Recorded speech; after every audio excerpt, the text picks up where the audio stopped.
Slam Sector contains levels of brain rot that may be harmful or traumatizing to some audiences. Viewer discretion is advised. Woo! Ladies and gentlemen, welcome back to Slam Sector After Dark. We've got a very special episode for you tonight. But before we get into it, make sure you guys are doing all of the usual YouTube stuff, the likes, the subs. Consider joining as a channel member. If you do, you'll get to vote in the poll for what army faces off against the brand new World Leaders Codex this upcoming Monday. It's really looking like it's going to be Blood Angels, because that one kind of took the lead really fast. But you can still have your voice heard there. And you'll also get a chance to vote in some other events coming up in the future, but we've got Skirmish Summer coming up, which is going to be 6 weeks straight of nothing but skirmish games, 3 of which were voted on by our channel members. So that'll be fun. I think when that poll was posted, within the first minute, there were like 7 votes straight for Blood Angels. It was 100% Blood Angels within like the first 60 seconds. Yeah, it was crazy. But today, we're breaking out the old reliable Slam scale to break down our expert and objectively correct opinions about the upcoming Thousand Suns Codex. And if you think we're wrong, make sure you get in the comments, get in chat, let us know why we're wrong, and feel free to fight amongst yourselves down there. Games Workshop has more leaks in it than a Watergate hotel room, so we have basically already seen the entire book, and joining us to talk about that book today is the host of the illustrious Warhammer podcast, and someone who I'm sure is stoked that the Psychic phase is back, Brad from Warhammer. Thanks for coming on. How's it going, guys? And yeah, I have a very legal copy of this codex in front of me, but for some reason it reminds me of a stick shift with 6 gears. And a really shitty ability to take pictures. One day, whoever is leaking these codexes that's definitely not at Games Workshop will learn how to take photos. Yeah, if you guys are not already somehow subscribed to Warhammer, there's a link in the description so you guys can check them out. But with all that out of the way, I wanted to go ahead and give like kind of a little bit of a brief overview about like what the new army rule is and kind of some standout data sheets. So main thing is the army rule. Basically, the Psychic phase is back. Thousand Suns have exclusive rights to the Psychic phase, it turns out. Cabal points are gone, thank God, and they've been replaced with Psychic tests for your rituals. Each ritual has a casting value. You get bonuses if you cast a high enough value on the dice. You roll 2 dice, you can choose to roll a third. That opens you up to some increased risk, because if you roll any doubles or triples, the unit doing the casting takes D3 mortal wounds. I'm a big fan of this. What do you guys think? I am a huge fan. It's not perfect, and getting into the codex as a whole, it's not a perfect codex by any means, but it is definitely within the limitations of what we expected out of a 10th edition Thousand Suns Codex. It's about the best I could realistically have hoped for. I will say the army rule is not the like greatest thing ever. However, it is huge for us as Thousand Suns players and as fans of Psychic phase stuff and warp magic shenanigans and all that. And it has a lot of quality of life to it that isn't apparent until you've played a game with it and like actually sit down and read the rule. So a couple things that stand out with this rule and its wordings. You roll 2d6, and then after seeing what that roll is, you can add the third, which a lot of people miss that really lets you control it. And the other part that compounds that is every one of your psychers can attempt to manifest something that has not been manifested yet. Yeah. Manifested is specifically something that was successfully cast. So if you fail and you don't want to take mortals and you don't want to roll the third die, skip. Have the next one do it. This is also nice because while the Cabal points are gone, you are still encouraged to take more psychers than you think you want because you're like, oh, I only need 4 psychers to get off all my spells. Well, if you take 8 of them, you have a lot more control over not taking mortals while trying to still reliably get all 4 of them off somewhere useful every turn. Yeah. Yeah. And of course, they might start nuking themselves at some point during the game. So Yeah. Right. And your opponent is still playing the game. presumably, But yeah. this plays a lot better than it looks on paper if you're like pessimistically quickly reading it and you're like, why is Smite Warp Charge 7 suddenly? It's very reasonable, like really fun to play with. The feeling the extra D6 throw and being like, I am making my odds of hurting myself way higher now, but also I want that damn super smite. Like Yeah. that feels Yeah. so good. Yeah. There's a detachment that I'm pretty stoked about too later on that kind of leans into that aspect of the new Thousand Suns a little bit. Oh, you're a big fan of the vehicle detachment too? Love the vehicle detachment. We'll talk about the vehicle detachment. Yeah, we will. But on top of the updated army rule, there's kind of also been some glow ups to some of the data sheets, and I don't want to talk about necessarily all of them. But we have basically across the board increased AP, Inferno Bolters, Soul Reaper Love it. Cannons, and a couple of the other, I think, like vehicle guns got at least 1 extra pip of AP. And your psychic weapons now have kind of wider access to dev wounds, which is really nice. But as far as specific data sheets, one that I want to talk about is the Sectar robots. Mhm. They're brand new. The models themselves are like kind of pretty divisive. I like them. I've been warming up to them even more recently, especially seeing some of like the community paint schemes. What do you guys think about them? When I first saw them, they were my initial reaction, the camera angle, the paint scheme that they had. I looked at it and was like, "That's goofy. That looks like a goofy dude. I don't like it. The proportions seemed off."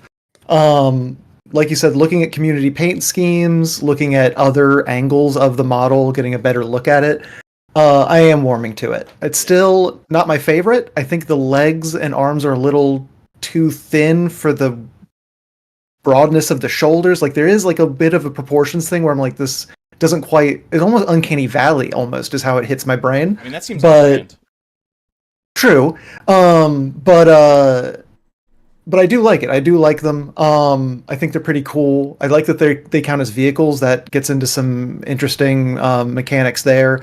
I like that their claw has a little mini flamethrower on it, which is adorable. They have like a little secondary tiny It's one. not a mini flamethrower. It is strength 6, AP2, I think. Maybe strength 5. I don't know. Yeah, it's just like only D3. Like it's a weird flamethrower, but yeah, like they are cool. I think I think that they're No. cool. They've got 2 flamethrowers. They have Yeah. the big one and a little one that's attached to the claw arm.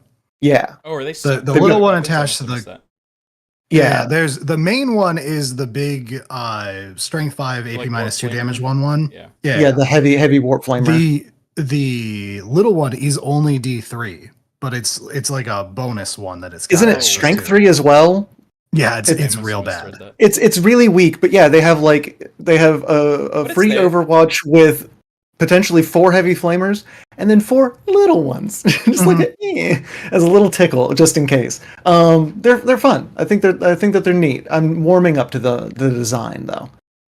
Yeah, I liked the initial looks of them, but the paint job, I think everyone kind of agreed they hated, and I'm not really any difference on that. The weird thing is like the weird battle damage thing they did on it, in addition to the like cream color. I get they were going with the they're supposed to be animated statues type thing, but the model doesn't look like that. It's like they came up with that lore idea too late after the model was done, and they're like, just paint it like that, maybe. And it's just it doesn't work for me. The actual model though, I do love. I mean, I'm a huge Stargate fan, so Oh, hey. I've watched a lot of Stargate Same. in my life. Oh shit! Oh baby! Yeah. So more Stargate references, the better. But I really warmed up to these like you guys did when seeing the community ones. Kieran from the Kieran Show did an amazing paint job.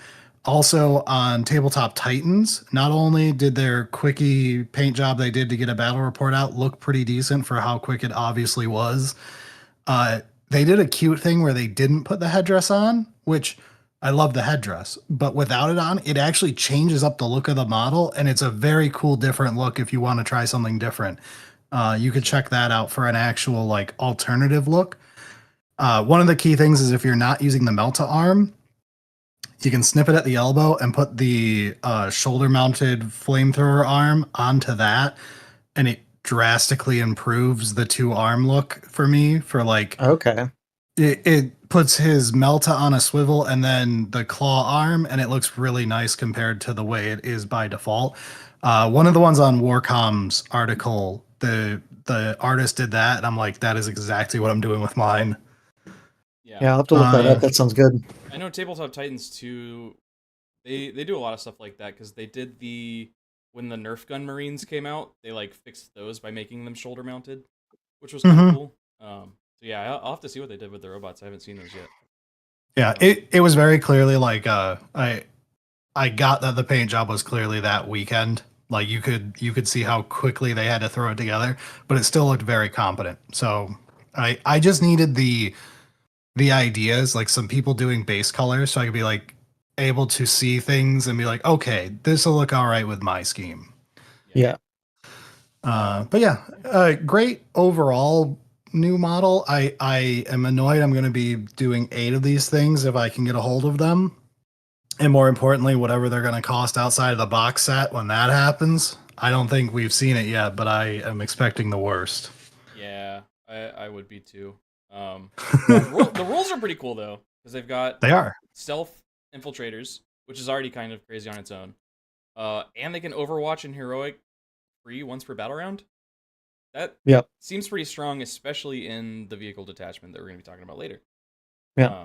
Also, it just really fills a niche that the Thousand Suns didn't really have. It gives you early game centerboard control, and they're not physically pushovers either. Like they're, what is it, toughness 6, 5 up invuln, 3 up save, 4 wounds each. Like they're pretty mean. Also, I'm surprised how fast they move. They move 8. I would have, with them, the whole thing being statues, I was like, oh, they'll be slow and tough, and then they get into the middle and they just kind of stay there. But no, they can sprint. So they're I'm not mean getting little attached to any stat on this thing. That's fair. That's totally fair. Yeah. Coming from any new model, these being move 8 this edition, 11th could come, we could get an index, and they move 0. Like, and then they need to activate an ability to move. Who knows? Yeah. But until they've got baggage behind them where people know them from lore, I'm going with it's all wild card stats every time they show up. It's going to be like the Tau battle suits where every edition, is it an infantry, a vehicle, or some third stupid thing? Yeah. Yeah. We never know. These are not big. These are like literally just a little bit bigger than a SOT, and SOTs are not big. Yeah, they're on 40. They're on 40s too, right? I think so. Yeah. I haven't actually seen one on its base, but I have seen them like in army shots next to other models, and it ain't tall. Yeah, I'll say they're bigger than I thought they were gonna be. I thought they were gonna be like rubric sized. Okay. So having them be I was like imagining, a little bit bigger is nice. Because people were talking about them like lore wise first from that one stupid Arcs of Omen book or whatever. And they're like, yeah, they're using psychic automa to do battle. And I'm imagining like a Hellbrute plus. Like the Thanatar, or yeah. Yeah, and we got them, and I was like, they're so small. Yeah. Yeah. When I first saw them, because they were so small and they showed 2 of them right next to the sorcerer, my first thought was, oh, instead of them being like Hellbrute sized, oh, maybe they're going to be like the way the crypto thralls are for the cryptex in the Necron army, where you attach them on. So it would be like the 2 autonoma, and then, or however you say that, and then rubrics, and then the sorcerer would be like a super pack. I was like, oh, maybe that would be interesting. And then no, they're stealth, infiltrate, vehicle men.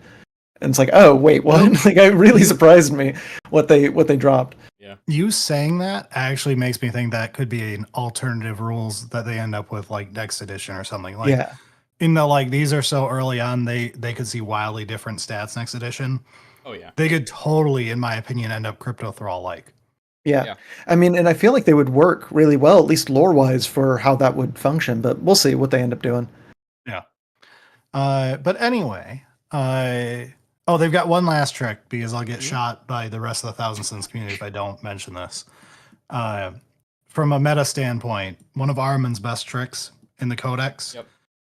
is frontal deploy these with your infiltration, and then use Ahriman to redeploy them back. So you deny during deployment, and then at end of deployment, just pull full back to defensive positions after you screw up your opponent's plan. That will actually be like a very good play if you're like trying to be cagey. Mhm.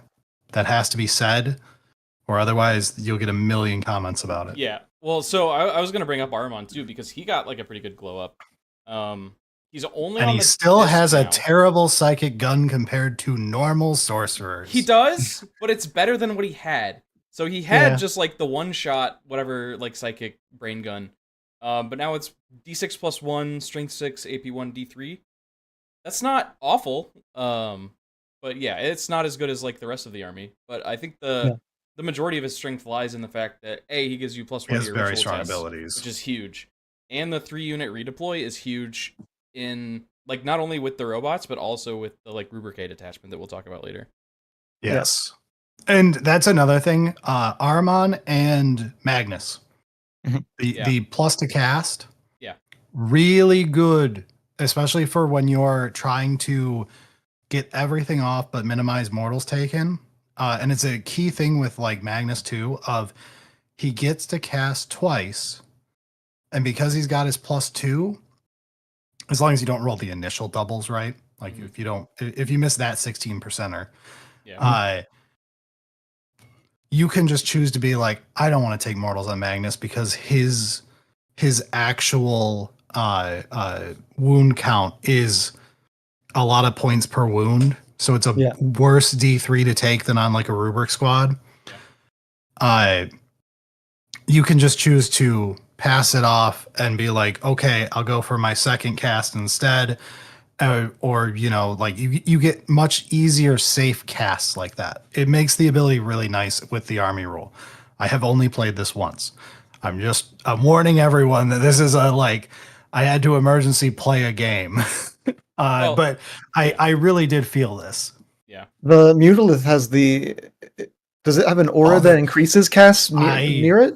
I already love the Mulith Vortex Beast. Even when he was fucking unplayable, I loved him. And it's been good all of 10th. Well, it's been playable all of 10th and downright great at times. And I really like the version in this codex too. But yeah, it also does the aura of +1 psychic. Yeah, so then you can have that. Also, just my favorite model, while we're kind of talking about the models real quick, I love the changes to the Demon Prince. Yeah, I think was gonna it's say, rad you're and gonna be a cool. big fan of the Demon Prince. I've always been a big fan of the Demon Prince just because I think that they're really cool. I always try and run them, even if it doesn't, even if the model sucks, I just like them. I think they're rad. But I own 3 Zinch Demon Prince with wings, so hell yeah. the lone op, the one without it, the lone op, they did reduce the stealth just to infantry. That's fine. That's totally okay. He has lone op, rad, and then also when your dudes die, he gets more powerful spells. That's really cool. I love the changes that they made. Also, I love that they gave him a psychic shooting finally. Yeah. Yes, someone cooked up a hilarious gag you can do with the Foot Demon Prince with his growing psychic powers, right? Mm-hmm. I purposefully let me see. It's the X Sorcerer, right? I gotta double check which one it is. Is it the generic Sorcerer? Oh, MVB only gives you +1 when you roll the additional die. Yeah. Okay. Yeah. Still good. Okay. It's the normal Exalted Sorcerer is the part of this trick. Take that with some rubrics or Zongors or whatever for a bodyguard unit. On the Exalted Sorcerer, purposely roll 3d6 while next to the Demon Prince. maximizing the chance you take mortals. Mm-hmm. Take the mortals to kill. Oh, it has to be. Sorry, you have to do rubrics. Use the mortals that you take to kill your sergeant of your squad, who is a psyker model, which will trigger Demon Prince's ability, giving him the plus, and then Exalted Sorcerer can do the heal to bring back a dead rubric, bringing the sergeant back, and now the psyker model is back, and you can repeat this to farm deaths of psychers. Interesting. It's very stupid and will never work in any competitive game ever, but it's fucking hilarious, and I will be trying it. Yeah, but it's so Zinchi in its design. It's so good. It's exactly the shit that you're like, oh my god, this is what I'm here for. Yeah, it's stuff like that is why I play Thousand Suns. It's that kind of like, hey, look at this dumb thing I can do, and everyone's like, it'll never work. And I'm like, I don't care. It's cool. Yeah, I want to have a headache after 2 games in a row of playing this. Yeah, I mean, yeah, that's so full disclosure. I'm gonna be slightly, maybe a little bit biased against Thousand Suns because I'm a World Eaters player, but I'm gonna do my best. I'm both now, bitch. I actually just bought a bunch of World Eaters.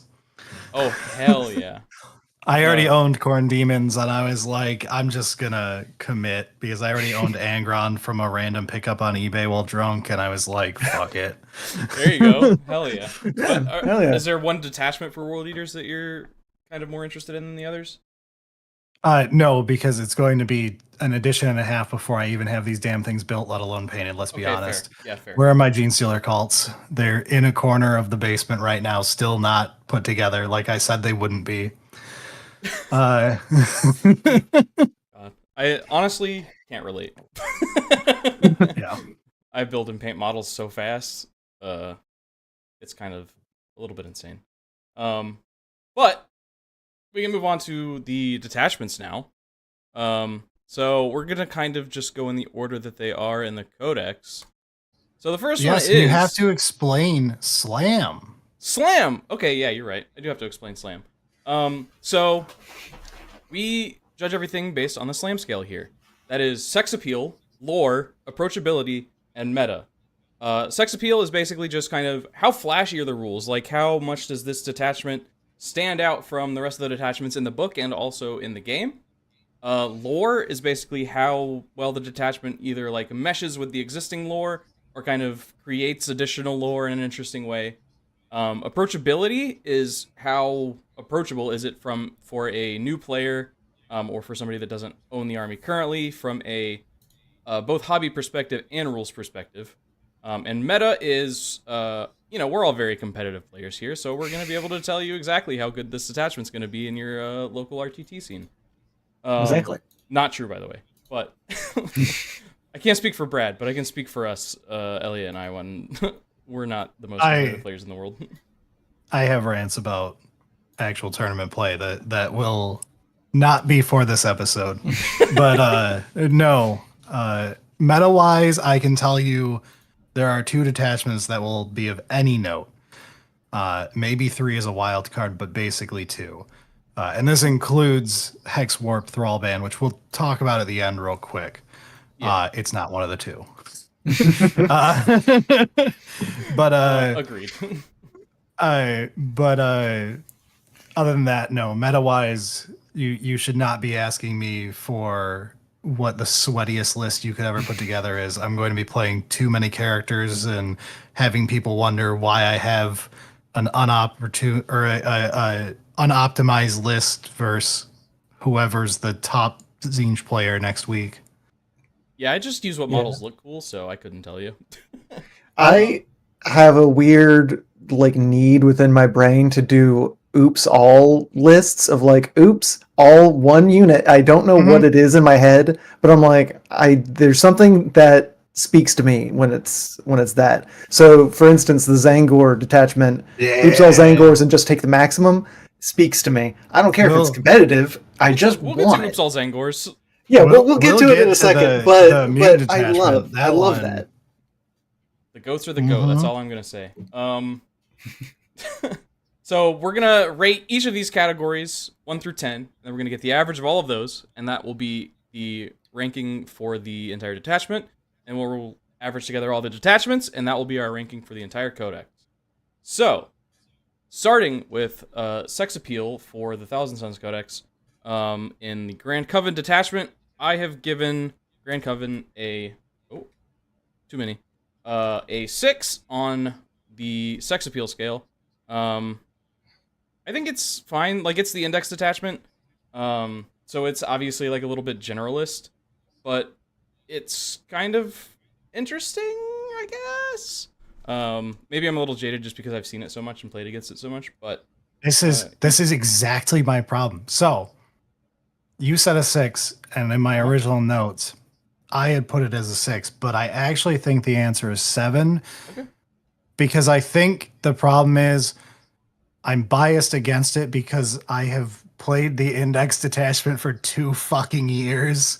And I'm so used to it at this point that I feel like it's lost it. But to be honest, it is very good at standing out versus the others. It has a key purpose. Yes, it's generalist, but it is the quote unquote magic detachment in a magic codex. So I think it should at least get a 7 in my opinion for this one. But I did have it as a 6. That's fair. I guess, maybe we should talk about the rules a little bit. So we're not let's ranking blindly. Since everyone's stuck looking at shitty pictures until the codex launches next week, this gives you 6 inches to your range, which every man appreciates. It all, but only for your psychic. You only get 6 inches mentally. You don't actually get the 6 inches. Oh. You also get psychic weapons. Add 1 to the wound roll, and importantly, psychic weapons get dev wounds as well. So this is your psychic weapon detachment. It did get nerfed heavily because devastating sorcery is 2 CP. Yeah. This is an important nerf for anyone who has played this detachment too many times. It is no longer a slam dunk. None of the other detachments matter. It's still good. Like, this is still where you've got Umbralific Crystal. It's got good generalist, just overall enhancements. Not like the sexiest things in the world, but just very good ones. A good suite of stratagems, even though I'm not a big fan of stratagems in general. Whole different topic. But when it comes to rating a detachment rule matters the most to me. It is your static rule. It's the why you're here. Yeah. Number 2 is enhancements, because sometimes getting to build your dude puts you over the line on one versus another, and being like, I gotta play with the extra strength on my weapon because he'll be more of a Chad, whatever. Or I want to teleport around this game. So enhancements is my secondary, and stratagems, because you have to fight all the core stratagems and usefulness to begin with. And to be honest, stratagems are just kind of toy feeling in a way. You can rely on them, but you feel like you can't rely on them. So stratagems are by far my 3rd place on what I personally put weight in when I look at it. I do know that for a lot of competitive players, I undervalue stratagems compared to them. Stratagems can sell a shitty detachment ability. If you have something extremely spammable that is worth a ton more points over the course of a game. But just so we know where we're at here. Also, I've talked for way too long. Elliot. Good. I weight my the detachments the same way. It goes detachment rule, enchantments, enhancements, and then our artifacts, stratagems. The artifacts and stuff. If you think about it, your detachment rule is like your land base. Exactly. That's how I weigh it as well. For basically all the same reasons. Stratagems, I end up spending my command points on rerolls, or tank shock. a lot of the time. Every so often I'll save it up for something special, but for the most part, it's the enhancements and the detachment rules that sing to me when it comes to choosing the thing. For me, I'm gonna be honest here. I'm gonna make a audible. I was going to give it a 5 Okay. because, as you said, it's what we've had before, It's but a little Gladius for nerf. Thousand Suns. It's Gladius for Thousand Suns. It's what we had before, but in my head, a little nerfed. I kind of prefer the older one for obvious reasons. If I could just have lethal hits the whole game, because that's fun. But you've swayed my opinion. I'm going to go up to 6. Brad, your arguments rang true in my ears. All right. I mean, it was more Jordan's argument. I literally had the thought while he was mentioning why he had it as 6. I'm like, that's why I did too, and it's probably wrong for me. Yeah, well, then Jordan's just very convincing. Well, thank you. That's kind of a first, but thank you. So as far as lore, I give this one a 7. I think this is definitely feels very Thousand Suns. It's basically like a magical utility belt, but it doesn't do anything that's like, I would say, super above and beyond. So a little bit above average, I would say, compared to most of the detachments in the game as far as lore goes. I would also give it a 7. Lore wise, I think there's only, let's call it 2.5 detachments that I really feel like did a good job lore wise here. I actually, you know what, give it a 6 for me. Looking at it, 7's too high. As a Thousand Suns nerd, I don't think any of these are horrendous lore wise, other than the vehicle detachment. And kind of hex war, but we'll get into it. The thing for me though is it's dull and generic and indexy of like Thousand Suns like psychic. That's all this detachment says.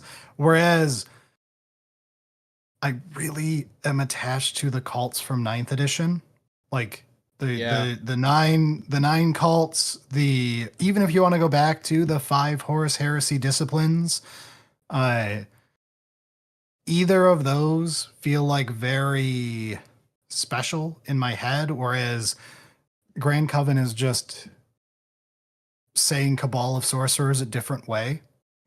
Yeah. That's like kind of a lot of the detachments just across the game. I know. Like, yeah, it's this sub-faction, but not called that. Yeah. The problem is this is the army not called that. Right. Yeah. True. I'm gonna blow all of your minds here. I gave this a 9. Holy shit. Okay, explain yourself, please. So I'm gonna explain myself. So for lore, I basically exclusively read the lore blurb underneath Kindred Sorcery and the lore blurb to the side of Grand Coven.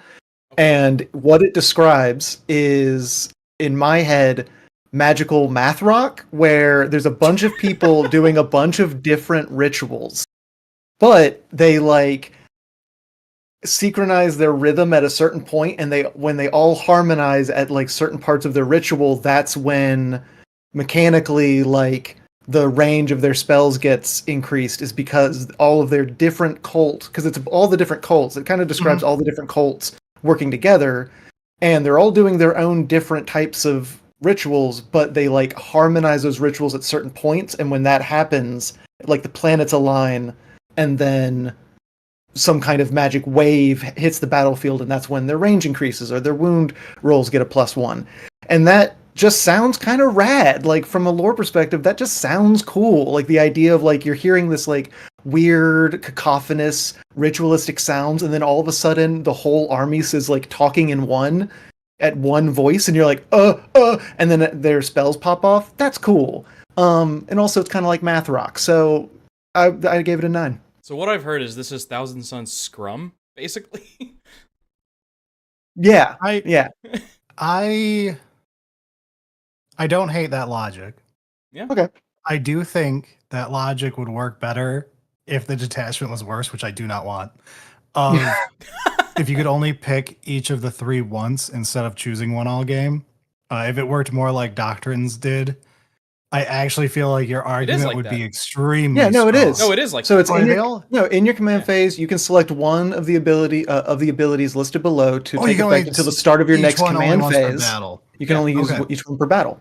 Oh, There is a enhancement, or is it a stratagem that lets you do it again? It's that's what I'm Um, saying. It's literally Gladius, but for Thousand Suns. Yeah, it really it's is then. No, you nailed it then, and I misread this one. Yeah. Does that Luckily, change your I score? see myself. Huh? Does that change your score? No, Okay, cool. okay. but I like Elliot's argument better now. Yeah, no, yeah. I have a different detachment that I played this weekend that I cannot wait to talk about though. But no, I actually misread that they had it this way. Okay, Yeah. in my head you were allowed to pick one all game for this, and I Hmm. was like, this is actually going to be absurd, and I don't know why we're all playing Rupert Cry even though I like it when you could just have Dev Wounds all Just game. have Dev Wounds the Well, entire game. And I was like, it also makes Hexfor Thrallband look like ass still. And then now that I know this is not the case with this, I'm like, oh, thank God. Okay. All of the stuff makes more sense again. Yeah.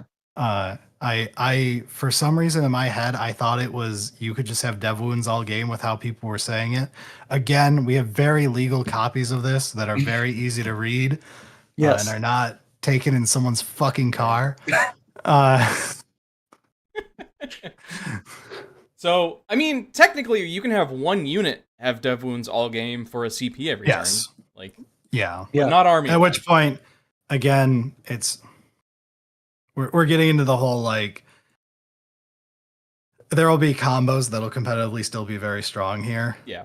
But it gets into my least favorite thing of spamming a stratagem and all that. And Yeah. Yeah. I still I have so many mixed opinions on these types of rules, and this would take far too long for what the episode should be. Sorry. Have you like thought about how you would basically make your own edition of 40K? An unfortunate amount of time. I made all of Horde mode for fuck's sake. That's true. Okay, fair. Yeah, you got me on that one.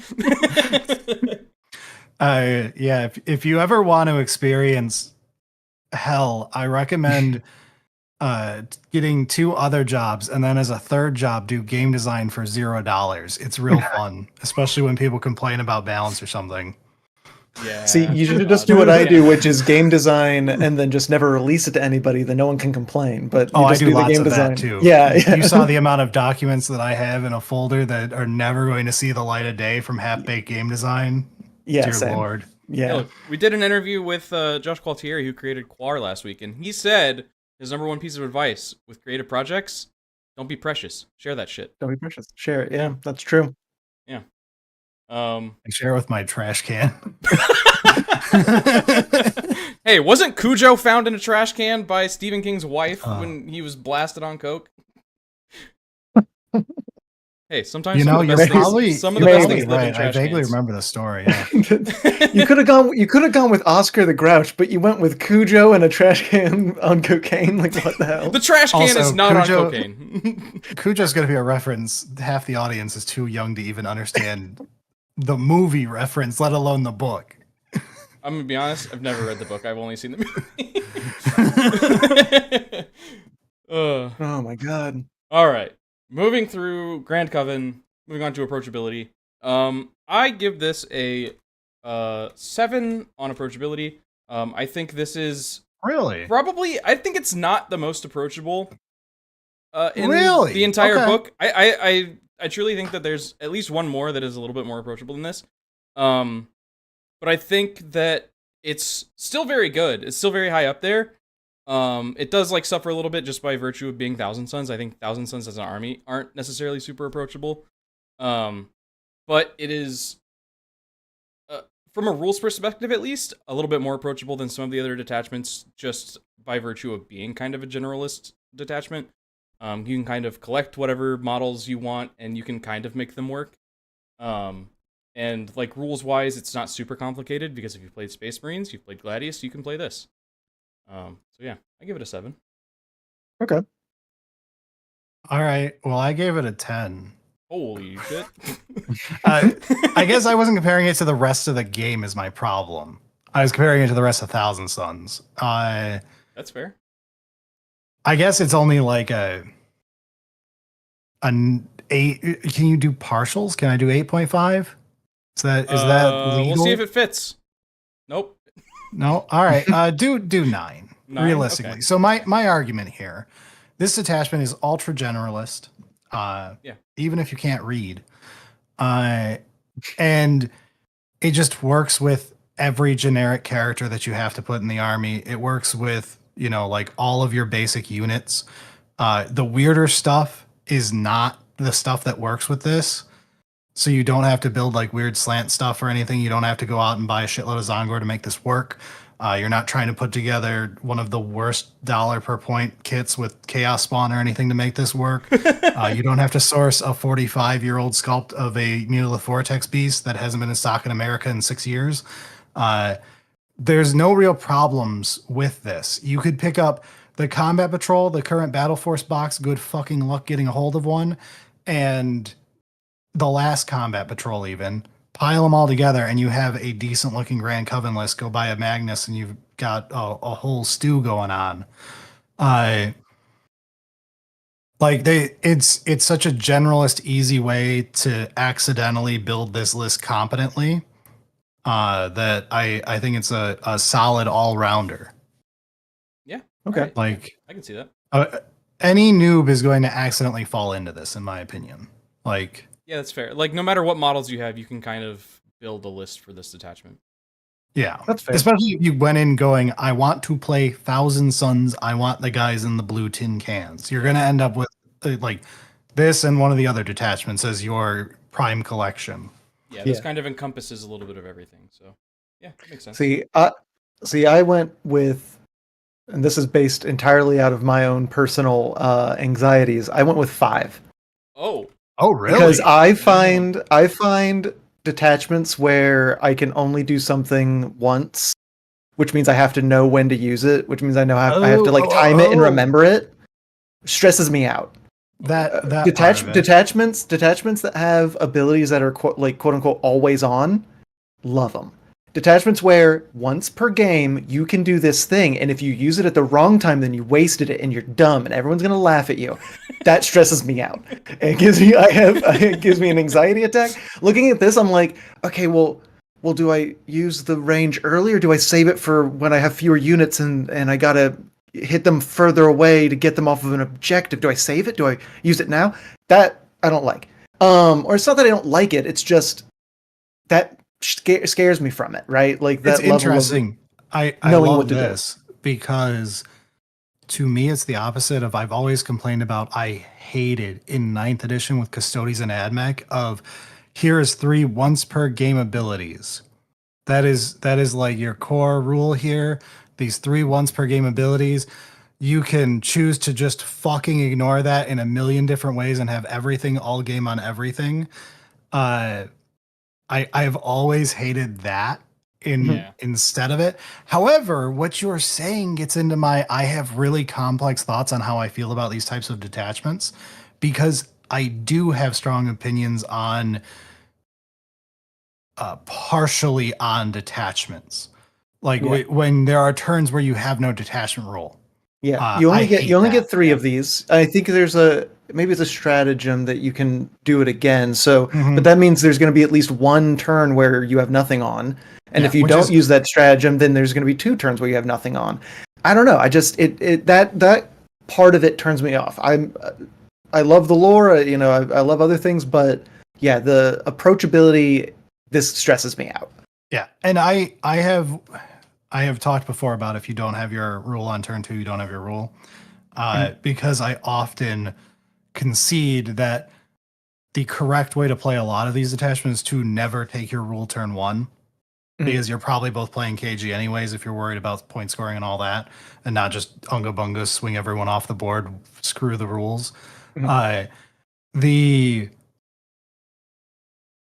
interesting part of this is when you say it like that, there is probably a negative to, especially for a casual, which is what the approachability one is about. There is a negative to it for that won't feel as good as something like when we get to Rubric High, or even something like, even though I think it's worse approachability wise, something like the Mutant Detachment. Yeah. But yeah, that's a fascinating. I really like that take.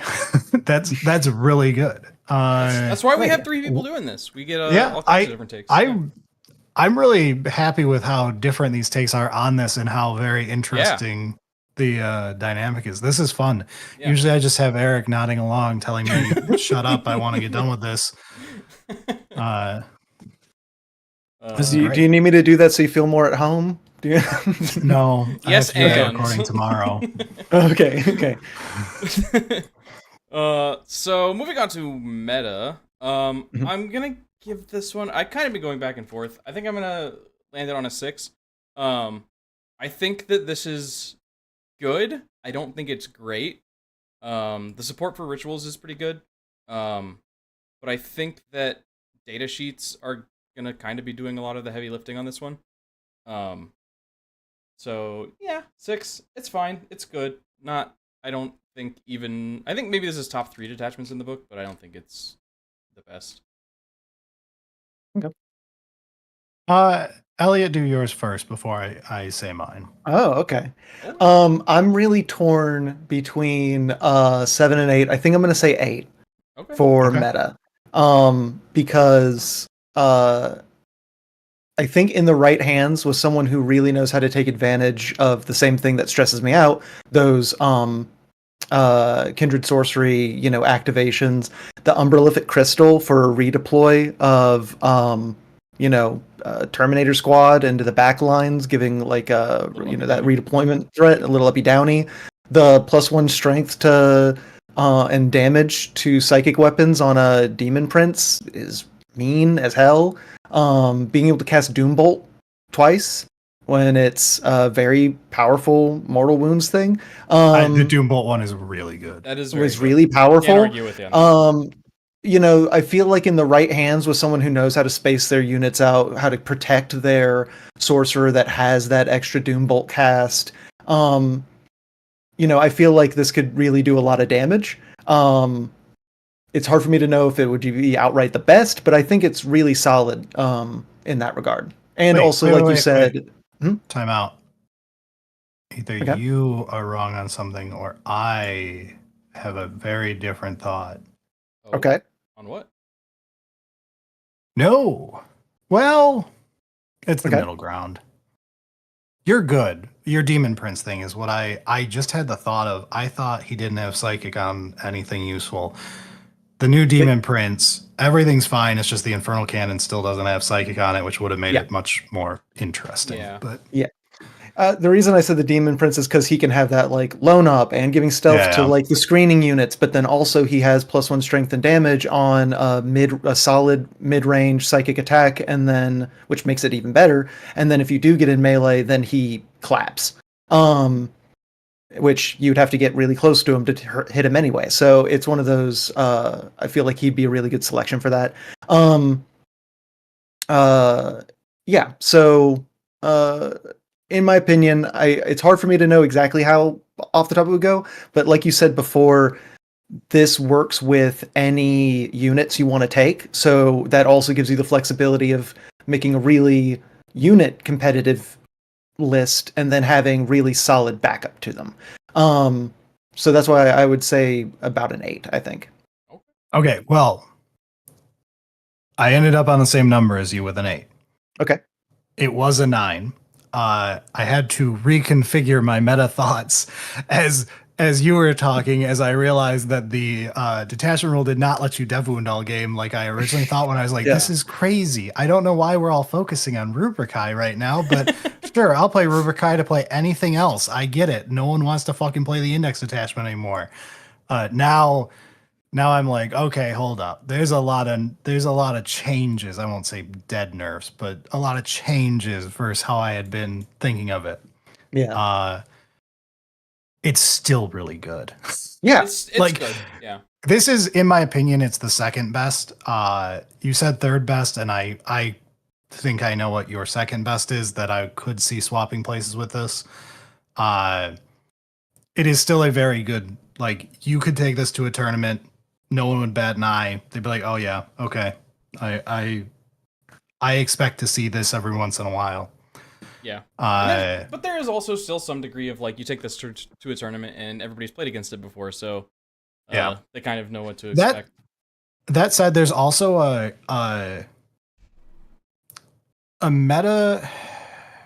This is really hard because Warhammer is not a competitive game. It really isn't. There is a layer of meta that you have to think about for collection and personal desires. And what I mean by that, even though I'm having trouble thinking of my words on the spot here, is you want to play Thousand Suns. We'll just use this example. Fuck it. You specifically want to play the Mutalith Vortex Beast. You want to play 2 of them because you painted up that second one, and you're specifically looking to take Mutalith Vortex Beast and make it the best possible.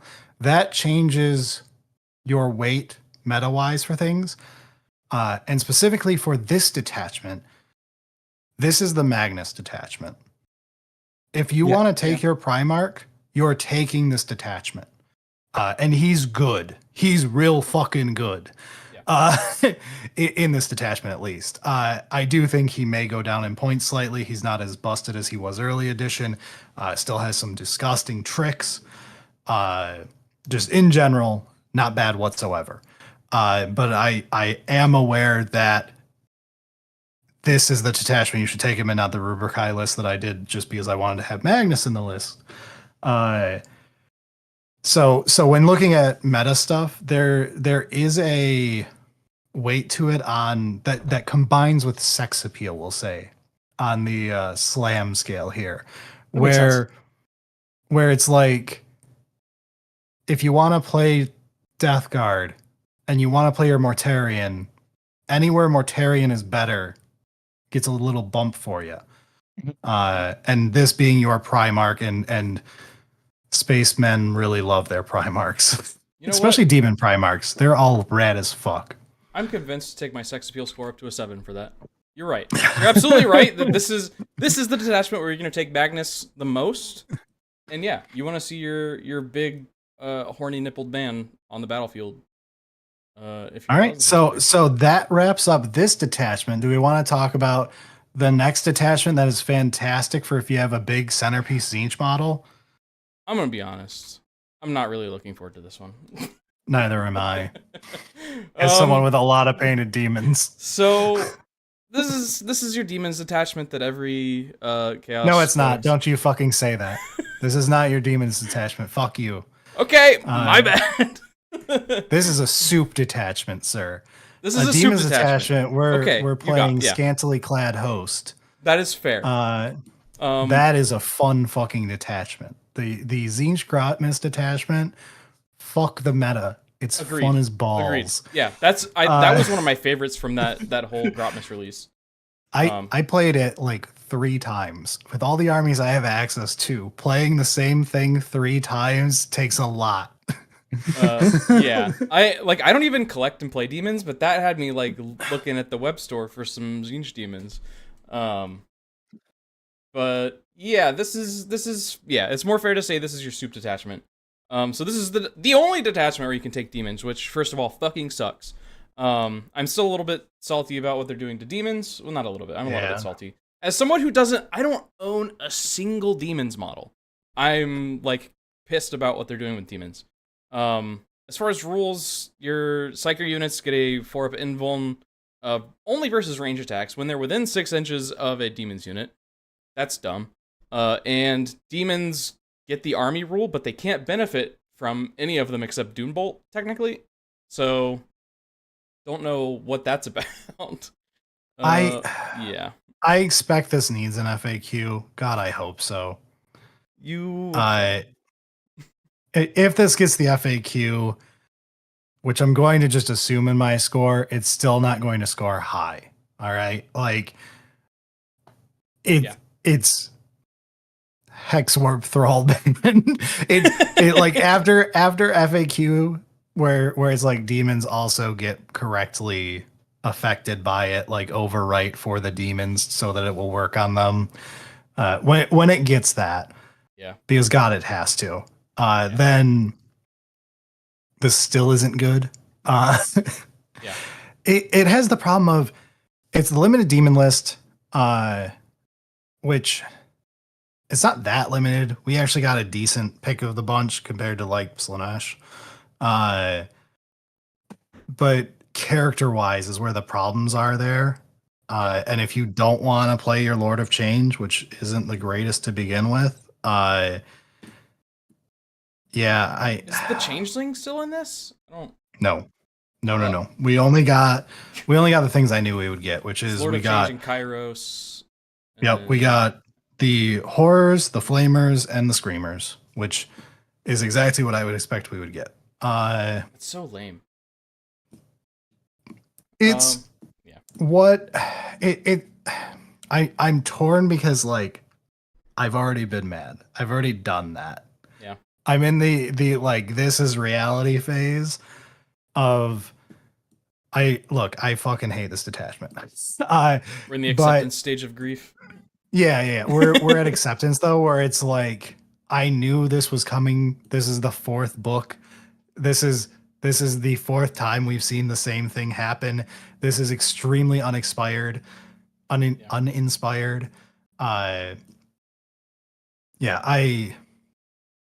Whatever. All right. Sex appeal. Let's talk about sex appeal and giant chicks. I'm about to kind of like not rate this very highly, I guess, to put it nicely. 3. None of us are, I don't think, unless take... Elliot's like really going for it. You can take demons, so that's better than nothing, I guess. So 3. Brad? Yeah, I'm coming to terms with it. I want to give it a like pre FAQ, it's a fucking 1. Post FAQ, 3 or 4. Let's say 3. Okay. Elliot, I'm very curious about this. Like literally pre FAQ, just so we're clear here, the correct way to play this, in my opinion, is to literally just play very few demons to trigger the 4-up invulnerable, and that's your whole fucking detachment. Yeah, you take whatever the cheapest. I don't even know what it is. Whatever the cheapest, probably screamers. Did we get the post codex? Oh, you got. We did. You got horrors? Yeah, because we got the horrors. Spanish weird leak. Yeah, either way, the point is you're not taking much demons. You're basically using them to trigger a 4-up invuln, which is anti-sexy. And I'm going to be honest. Anyway, I am sorry for being in your way, Elliot. No, you're totally fine. Detachments that do that, so. I have it at a 6. Damn. Okay. I think the idea of space wizards standing next to the demons that they summoned and both of them buffing each other. Yeah, it's a little niche, but it's cool. I think that's rad. I think it's fun. I think it also should be. Also, the fact that you can give you put a shaman in with a bunch of Zangors, and all of a sudden they've got a 4-up invuln to range. That's funny. That's fun. So, I don't know. I gave it a 6. That's just kind of the heart of the cards I felt. All right. Well, to pivot you, can I jump in front for lore here? Yeah, absolutely. Okay. Lore, this is a 9. Mm-hmm. Oh shit. Okay. As a Thousand Suns player, the lore of a soup detachment of Thousand Suns embracing the warp and Tzeentch demons coming out and helping out, and everything is according to Keikaku. This is Tzeentch. This is what we are famous for as Thousand Suns versus the other Chaos Legions of embracing the warp and causing warp fuckery. Great idea. Execution fucking sucks, but this is a fantastic idea. Lore wise, I love this, and that's Like I feel like your sex appeal score is like the hybrid of what I considered the sex appeal and what I considered the lore of like I want to love this. Idea wise, this nailed it. The person who wrote the rules did not follow through. Yeah. That's fair. Spoiler, I also gave Laura 9 Nice. Holy shit! I'm gonna get because I also agree. It is exactly what when I imagine Thousand Suns, this is exactly what I see in my head, which is rad. I'm not. I guess I'm just not as heartbroken about the lacklusterness of the rules. So Yeah. the sex appeal still stays up for me, but the lore is definitely there. It's good that you can keep it up because as we get older, it gets harder. Well, sometimes it has trouble getting hard. God damn it. You invited me. Look, I knew what I was getting into. This is why I have an editor to hide me from my audience. This is why we do everything live, so everybody knows what kind of degenerates we are. Lore? This is a 2, man. Like, this... Oh, no. I go for Hold it. on. So, say your piece. So what I have... You are correct in that, yes, this is what Thousand Suns are known for, which is why, A, this being locked to one detachment is fucking stupid, and B, it needs to be done, like, better from a rules perspective. Like, maybe the actual little lore blurbs are cute and everything, but, like, the actual rules should reflect Thousand Suns working alongside their demon counterparts, like, in a more meaningful way than this. So that's I dropped this one real low on the lore score because I feel like it fails, like, on all of those fronts. Okay. Yeah. I don't know. All right, no, maybe it's a little harsh. I get why you gave it. Yeah, Maybe it's a little harsh. I understand, but I for you disagree. there. Yeah, approachability for you then. Approachability 5. I think kind of for the most part, like, Zinch demons outside of, like, your greater demons are relatively easy to paint. Like, your horrors, you're just slapping on a layer of go fuck yourself. Flamers are the worst. Flamers, I will admit, are Flamers bad. are fucking trash. Flamers are bad. The worst fucking models paint, other than Flamers. But I think horrors really horrors are fine. I think, like, even as far as greater demons go, it's not as easy as a Bloodthirster, but, like, a Lord of Change is not too difficult to paint. I think a Lord of Change is one of the funnest big models. Like, I'm not good at painting, but I loved painting the Lord of Changes I have. Yeah. I have another one I picked up secondhand that someone did a competent paint job on, but I'm just going to blast over it and do it in a new awful bright color like all my other ones. Yeah. And I'm excited for it. Like, it's going to be a palette cleanser between projects for me. It's just a fun model. It is. Yeah. I think demons are, like, a fun army to collect. I worry about the fate of demons next edition, so, like, if you start collecting them now, that might become an issue in the future. But yeah, it's firmly down the middle for approachability for me. Okay. I just willy-nilly threw my approachability at 6, but honestly, your last second warning of the demon's future is not known until we get promises about 11th. It may be correct to do like a 3 or 4 for warnings for new players, but we'll keep it at 6 It's a soup faction. That does mean that approachability gets a bump, just because this is your swing, your pivot to go from army you collect to army that you want to collect and need an excuse. Yeah. To me, that's like in the middle approachability wise. It's not your first pick. Like, you're not starting the game like this, most likely. Like, some people might, but you're probably not. This is going to be your army A to army B pivot, which to me is like a mid approachability for an experienced person. Yeah.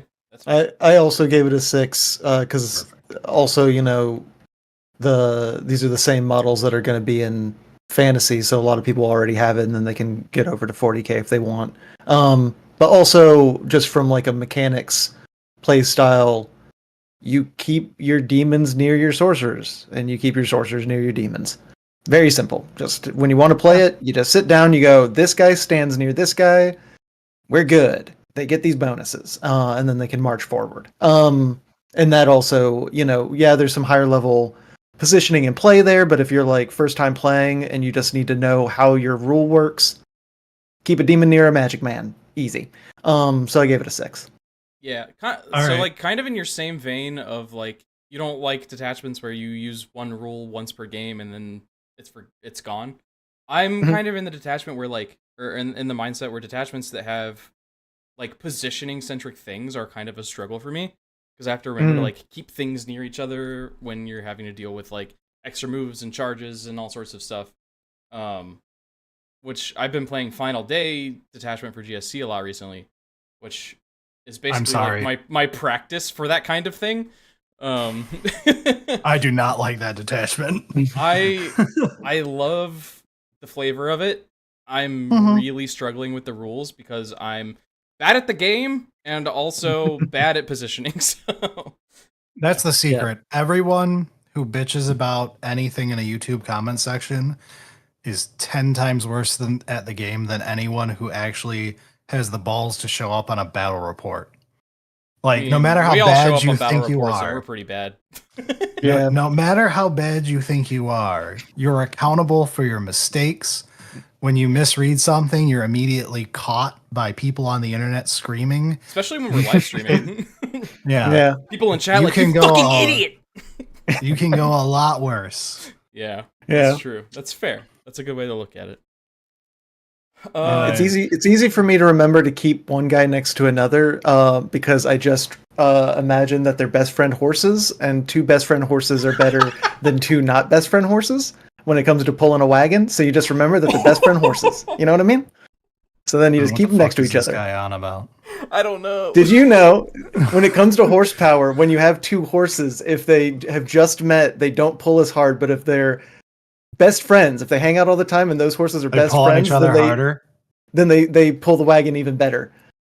Is that a euphemism? Like, what's happening? No, it's just a horse fact. All right, welcome to horse facts. Horses. Meta.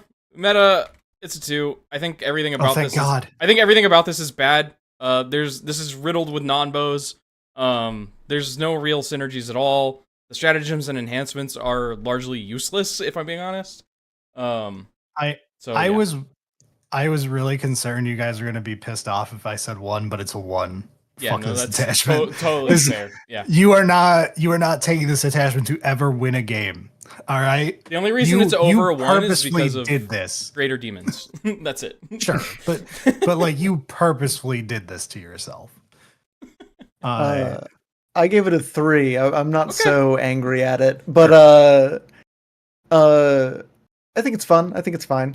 I don't think it's going to win any tournaments, but I don't think it's going to be like you're throwing the game on purpose. I don't think it's going to be like you're sandbagging yourself.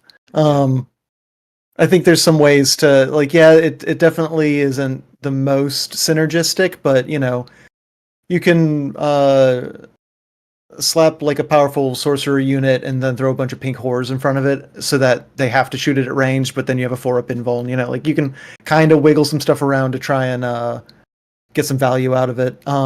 You have units on the board. It's not nothing. you have units on the board and they can move and shoot. Yep. Well, I don't know. So there you go. It's a 3. Yeah. And so it's a 3. So maybe competent rules. Anyway, moving on to that shit show of a detachment. Warp Meld Pact. This is perhaps my favorite detachment in the book. Same. But it's hard for me, so I'm gonna give it a 7 on. Look, it's not meta. Who cares? It's hard. I hard disagree with that. We'll get into that. Okay. Is this your number 2? This is my number 1. Okay, this is your number 1. Okay, this is my number 1. Really? I get this argument. No. I really truly do. This is my number 3. This is the one that I thought was going to be your swap for number 2, but if it's all the way up at 1, damn. But all right. This is my favorite detachment from a I feel like I'm stealing Elliot's thunder here too, but from a lore and sex appeal standpoint of this is a really fun Zongor detachment. This is where the MVB gets to be best and have some fun. This is the closest we've got to Cult of Mutation as a detachment again, which is one that I really liked even when it sucked in ninth, but I really had fun with it. I liked making my stupid mutated sorcerer character that I jacked up to the nines, and he sucked still, but it was fun. I love this detachment. Like sex appeal for me is a total 8. I'll keep gushing about it, but like if you want to play mutants like Zongors or Mute of the Vortex Beast or Chaos Spawns, which are beloved, they're not that great for Thousand Suns versus other people in a vacuum, but we have this detachment. So like all of the things that I've really liked in the past playing, even when they suck, are now actually really defensible. Zongors are fucking good. Like, and they people split were off really the Exalted people were Zangors. really shitting on like, ew, we don't have cultists anymore. I have to pay 70 points for Zongors. Zongors are solid. Like They're not bad. They're really not bad. If you want chaff, you will be taking Zongor, and you will want chaff a lot. Yeah, I mean, I don't think there's going to be any detachment in this book that's not running at least like one kind of unit of Zongors at some point. Yeah. Yeah. But I guess for some rules perspective, it is. Oh yeah, we should actually talk about the detachment. I keep forgetting to do that. It gives your mutants, which is a new keyword, I'm pretty sure. Which is your Mute of the Vortex Beast, your Zongors, and your Chaos Spawns. -1 to be wounded in exchange for D3 mortal wounds when you're targeted by an attack. And then you can also take D3 mortal wounds. Is it D3? Yeah. To add +1 to your wound rolls when you are shooting or fighting with mutants. So it increases your defense and offense in a pretty interesting way. And I know we're kind of skating over this. Importantly, you take D3 mortal wounds to get -1 to be wounded for the rest of the phase. For the rest of the phase, not yeah. for one attack. Yeah. That is important. That's an important. It really is. It makes Especially like since D3 for one change. attack. You're like, but I'm just trading the damage I would take for taking it as mortals instead. But when it's the whole phase, it means an out of position unit can just take the D3 to subtract 1 from wound the whole phase. It makes it less fun to target for future shooting, which then screws up your opponent's math. It's very solid. Also, Zangors have lost battle line overall, but they gain it back in this detachment, and also they get extra OC in this detachment as well. So that's another important thing. I do want to mention a couple of standout things real quick, which, frankly, now that I'm thinking about it, I might bump my sex appeal score up a little bit based on these things. So an enhancement that I really like, the Warp Mill Dagger, you deal your Shaman, it's only on a Zongor Shaman, deals D3 mortal wounds to itself and adds that much to a ritual test. I think that's hilarious. And then as far as strats go, the Gift of Change, when a character dies, you turn them into a Chaos Spawn, which is fucking amazing. That's really strong, by the way. It's very strong and also just very fluffy. Very I talked flavorful. myself into an 8 on sex appeal. So, sex appeal for me for this detachment is 10. Oh shit. Okay. Because my note for this one is let's go gambling. I love double gambles, and you're just gambling away your dude's lives for more bonuses. That's rad. That's true. You gamble on your casting spells. You gamble when you're trying to stop them from taking wounds. It's great. It's a slot machine now. Anything that turns Which anything is into a good. slot machine, Yeah. I'm rad. Yeah. I talked about this like 2 weeks ago on our episode. Maybe it was last week's episode for actually when it went live. But the if anyone should have a fucking casino, it's Zinch, not Korn. Yes. Yeah. I agree. But yeah, I do love Zinch having a casino. Emperor's Children has their also- own like interesting take on a casino, but yeah, this is much more of like a gambling detachment, and I love it. Also, we added talking about the other enhancement, the Flowing Flesh, making a shaman weirdly super tough for no reason is hilarious. It for those who don't know, it's a shaman Zangor shaman model only. The bearer has the Feel No Pain 4-up ability and has 5 wounds. So you just All make right. one shaman just weirdly buff, and he's just running around the field punching dudes. That's great. Because Uh, also, then for casting spells, he can try and cast more spells. Yes, and as a bonus thing, let me make double sure I do not Mhm. misspeak. Let me Mhm. let me check the books, check the tapes, as Haywa would say. Check the old lore, check the tomes. Yes. Dust off the tome, go through these unorganized pictures, I mean legal codex, and I thought oh damn, did I make that up in my head? What is it? Oh, okay. Ahriman can lead Zongor and Lighten, which is nice. Yeah, because Yeah. he's on a disc now.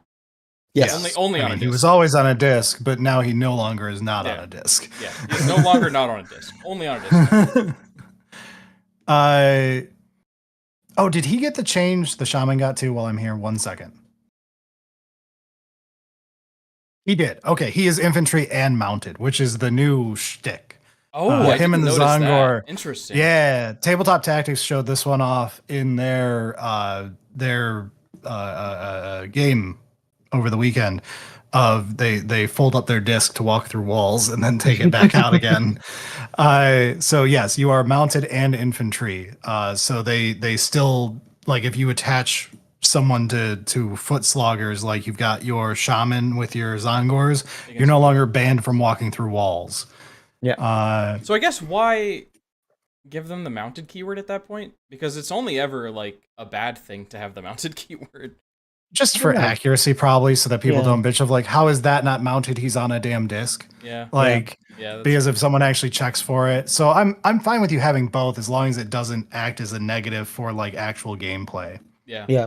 Yeah. Also, just for full transparency, part of my sex appeal also comes from the fact that they did split up the Zangor Enlightened so you Enlightened, can run more. Yeah. and so you can run more. Now they have the melee version and the ranged version being their own data sheets, which is rad because And then they get different abilities.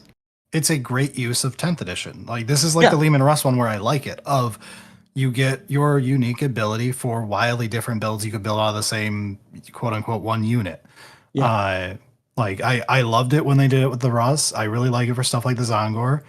I feel like there's a negative version of it that I noticed. Oh, the Hell Brute. Hmm. What the fuck is with this thing now? They don't like Hellbrutes. I don't know why. I really don't like Hell Brutes. I'm not a fan of the new battle shock ability it's got. Why did we not like turn it into multiple sheets with different types of abilities? Like it's not like it's a huge army. Like we've got, I don't want to count it, but it's not many models. Yeah. Especially when you get rid of shit that I'm never going to fucking play like a predator.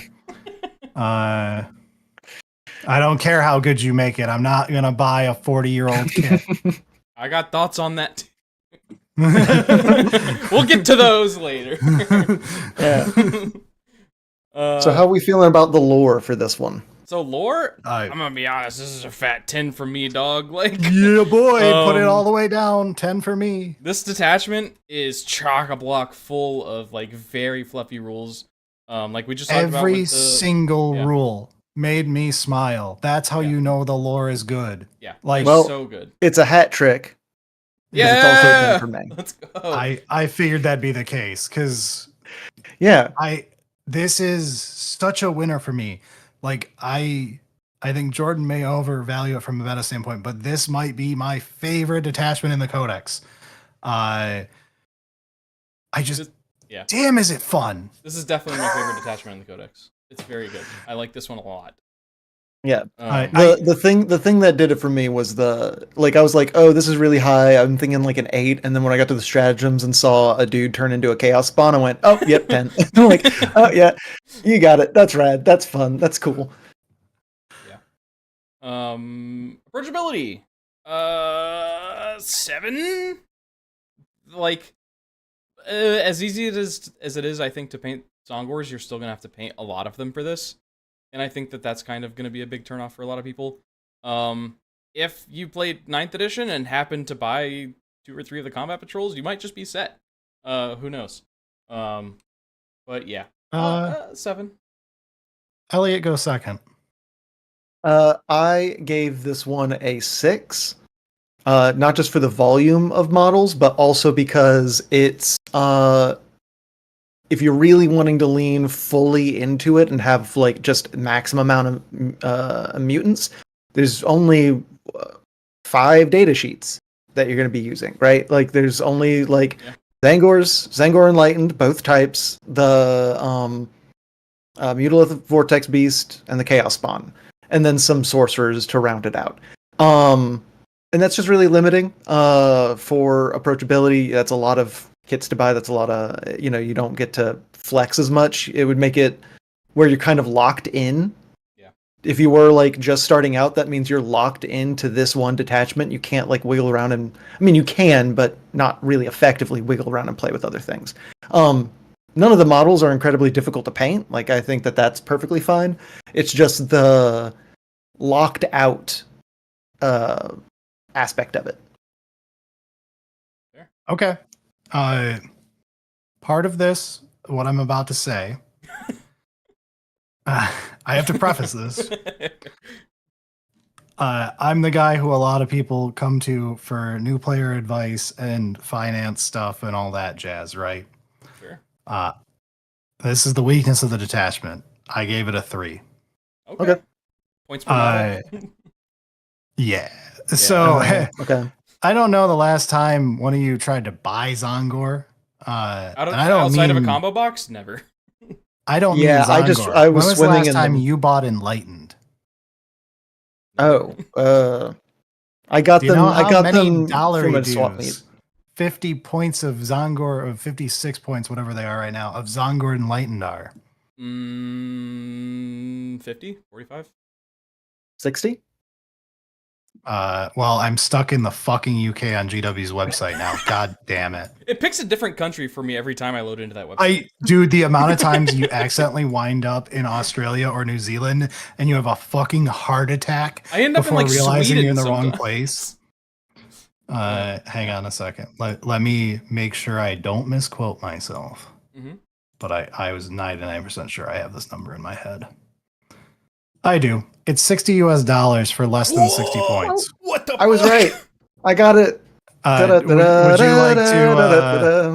Would you like to guess what 2 Chaos Spawn cost you? Ooh, that one. 2 Chaos Spawn. 2 Chaos Spawn. Is that That's going to be points is a Chaos Spawn. That's a great question. How many I don't points is a actually Chaos know. Spawn? It's 2. Yeah, what's two a Chaos Chaos Spawn's Spawn? like what? 70? 35 points a month. Just do 30 I and made US a thousands. a list for funsies. So give me 5 seconds and I'll pull it up. Sure. A 2-pack of Chaos Spawn is 65 points. So one would be 32.5 or something. Okay. This is slightly better than in 9th edition for anyone who's into history. They're still $58 for 65 points. Oh, me. Why? How about your friend the MVB? How many points is he? Oh, MVB is what? You just got one. Yeah, I don't. I got it for you. I appreciate it, and I ran it. I've run it Holy twice shit, now. it's in stock right now. That's not going to last. Yeah, no, I'm shocked they're still in stock, if I'm being honest. Are they? They're gotta 120? be like 150, right? There's something in that point wise. Someone has to tell me the points. I'll find it. That's point what I wise, asked, they're sorry. 100. Oh, I'm sorry. The point wise, they're 165. Oh, it's 165. That's right. They might come down to 150 in my head. But so 165. This one, easy.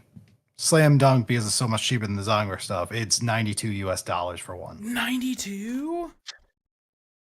Dang. So this is why I gave this a 3, because ain't no way I'm telling a new player to buy an AdMech level expensive army. Yeah. This is fair. insanely expensive, and it's a bunch of models that historically suck ball sack. As an Yeah, admin that's player, fair. yeah, I get it. This is a meme list through and through. I love this. Personally, love this. Not a I problem. will be playing the Zongor mutant spawning Chaos Spawn, Chaos Incarnate Detachment multiple times. I will never recommend a new player try to invest in this detachment. I just need them to know that. Okay, that's fair. Yeah. All right. So moving on to meta. Mhm. I'm gonna let you two do meta first. Yeah, Brad. Jordan's the spicy one. I'm sorry I Yeah. accidentally made you say it early. No, you're 'Cause good. I'm gonna see if either of you can talk me out of what I'm gonna do. So Okay, I want to know say your the thoughts. truth. So I have it as just a very safe 7. 7. Okay. It was my third place. It's the one where I could see it being an 8 to somebody, or maybe you're going higher. But to me, it's good. It has a lot of interesting power.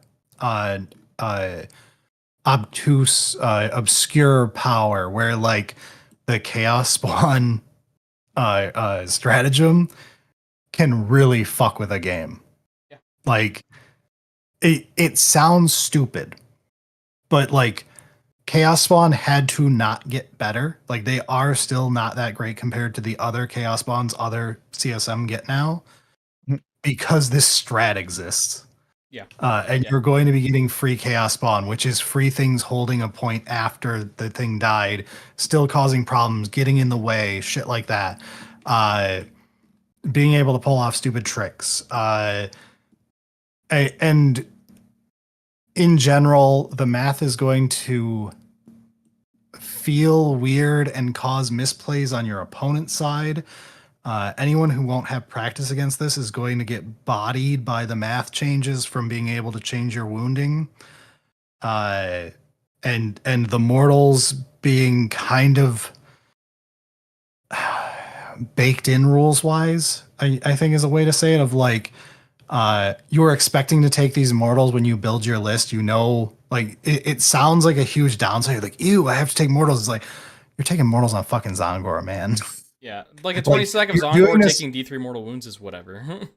Yeah, you're specifically doing this to lose 14 points and screw up your opponent's math on your bubble wrap unit. Like, Yeah. this is a tricksy thing.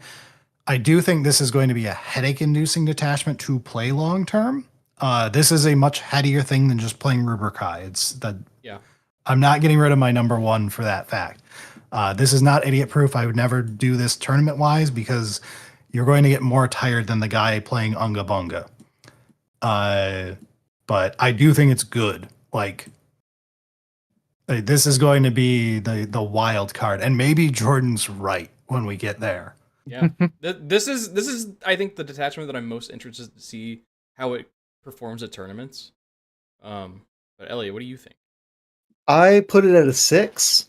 For the way I was approaching it was, if I'm gonna run this, I'm gonna run max shamans, max enlighten, max zangors, and then as many vortex beasts and spawn as I can get in there. Probably 2 of each, I think, is what I put on my little list here.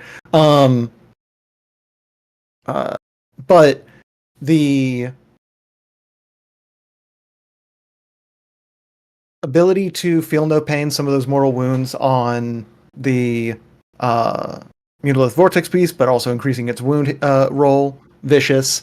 The fact that you have in this list, if you're running it full out, you have anti-tank, you have anti-swarm, and then your Zangors are able to pick up and put down and like get really insane field coverage all the time and be a threat everywhere, even though they are kind of squishy, and they did get -1. They did lose some of their AP on their blades and stuff, which is, a little sad, but they're just everywhere. Just massive, insane board coverage. It has an ability that's always on. It's not something that you can turn off by like killing the demon nearby and then the sorcerer doesn't have his invuln or something. They're fragile. A lot of the units are, but it's just a lot of field coverage and like you said, that wound calculation is really going to throw people off. It's going to be a point scoring army. Yeah. This is not it's so overpowered, you'll kill your opponent by turn 3. That ain't happening. No. This is it's so fucking annoying. You're going to be scoring so many points, and your opponent is not going to be able to stop you from your secondaries. Yeah. So maybe this is my Gene Stealer cult brain kicking in, but have you heard of our Lord and Savior Zongor Jail? So Okay. Zongor Jail. Let's see. Hold Okay. on. I wrote it down. You take a 20-man Zongor unit. You can Okay. drop them 6 inches away. They are -1 to hit, -1 to wound, with an enhancement. You then temporal surge them 6-ish inches closer to an enemy. You have them conga lined out. They're now in your enemy's face. You can spend another CP if you've got it to give them a 4-up invuln. Have fun not having a movement phase, nerd. So you drop those motherfuckers as long as you don't have a guy that is or unit that is on the exact edge of the objective. You're taking that objective from them. Yeah, have fun with that. This is absolutely a point scoring detachment, and point scoring is what wins you games. Yeah. So what's the actual number you get? Oh yeah, not a 98, 98. just a 9. This detachment scored a 30 out of 10. My bad. 9. Yeah. I think it's gonna be really good. I think this is gonna be a problem detachment. Because Wolf Jail for a long time there was kind of a problem detachment. So I think this is gonna have a lot of the same issues, especially with Zongor's built-in uppy downy. I want to live in this world. I Just don't because have I'm faith. excited. Yeah, I'm so excited about Zangor Jail. Can you move me up to a 7, please?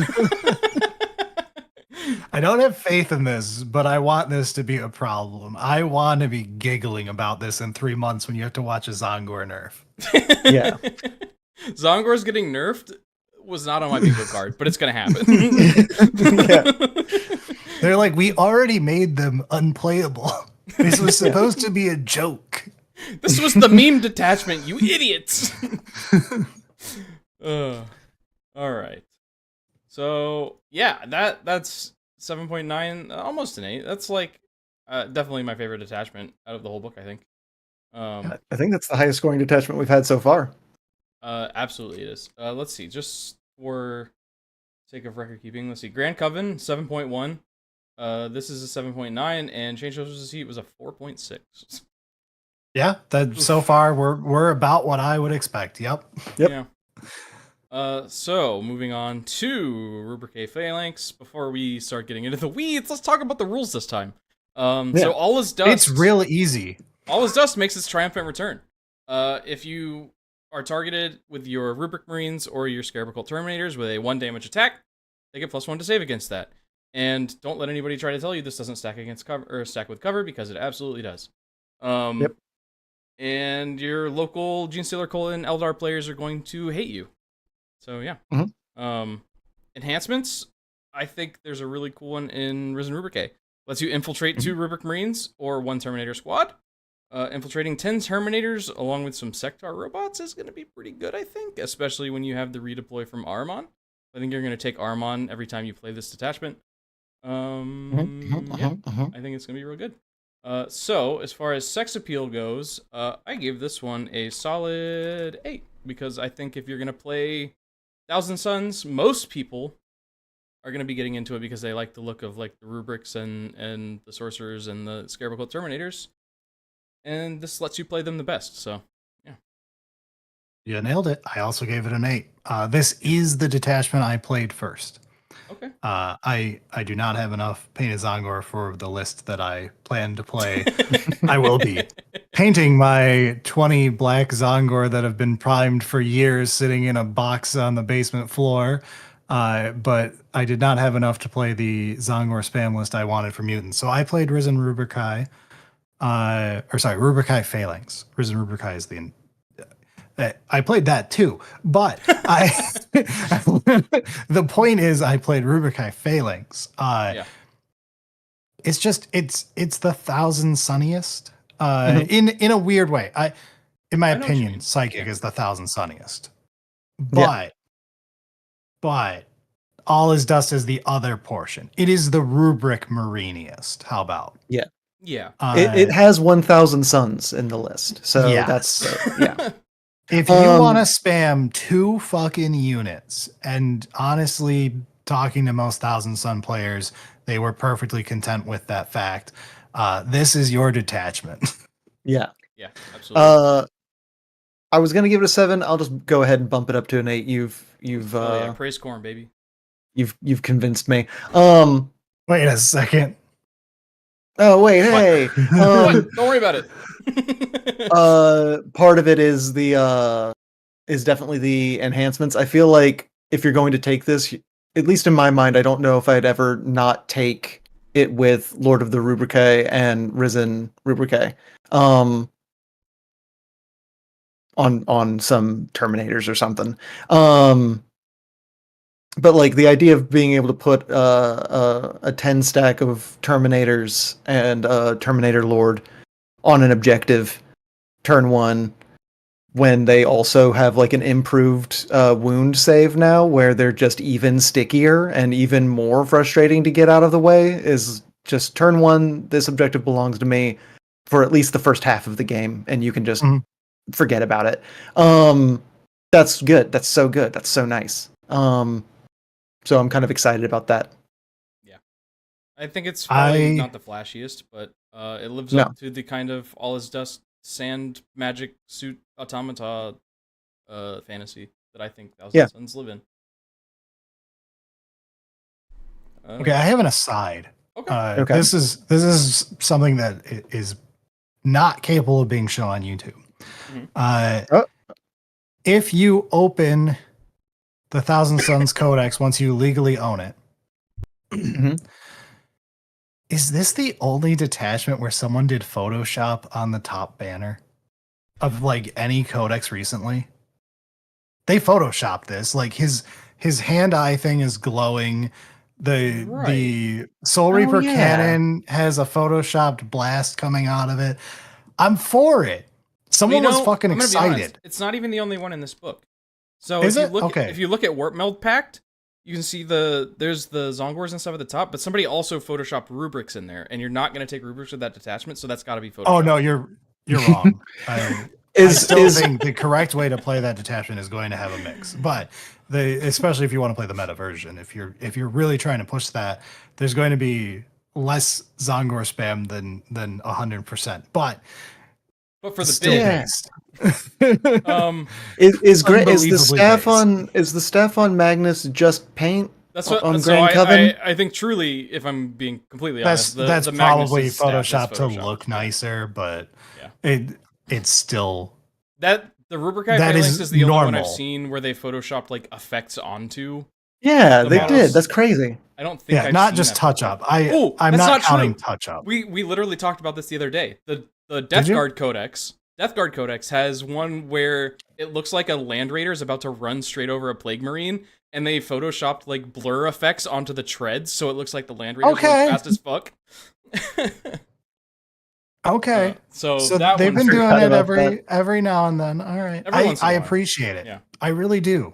It's a nice little touch that shows that somebody actually gives a shit about the army. Yeah. So for the 15 people at GW watching this at 2 a.m. your time, take that to the office with you in the morning. Yeah. For the interns that photoshopped that, we appreciate you. Yeah. All right. Moving on to lore. This is kind of like in a sweet spot for lore for me, so I'm gonna give it a 9.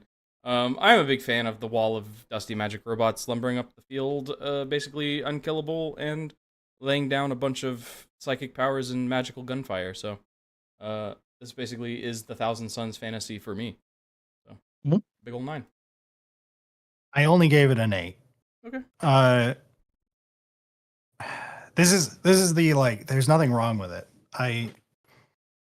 I get stuck on this is my secondary Thousand Suns thing. The all is dust part is not the main part to me is the magic. Yeah. But I do think there's nothing wrong with how it handles everything. It does do Risen Rubricae, which got bonus points from me. Because that is always a cool, stupid lore thing. I do love the idea. Like, this is the same blurb they use since, 8th edition or whatever, the first time I read a Thousand Suns Codex was, of someone 20 years ago dumped some corpses here so that we could rise them up as a surprise attack. Like, it's so stupid in 40K. Of like, we're gonna battle on this planet at this location in 35 years, and I'm gonna need 10 more mooks to die to a bolter. Or else you'll lose. If you don't, you'll lose. That's very funny. Yeah, that's, that, to me that feels like very like quintessentially like Zinchian, at least. Yeah. That Some was my dude had a bonus weird points for it. vision and like as they were leaving the planet, kicked a bunch of dead bodies out of the back cargo bay and was like, "I'll need those later." Just took off. You throw enough corpses at a wall, one of them's gonna stick. Yeah. I gave it a 7 on lore. Basically for the same reason as you, Brad. For yes, we've got the dust.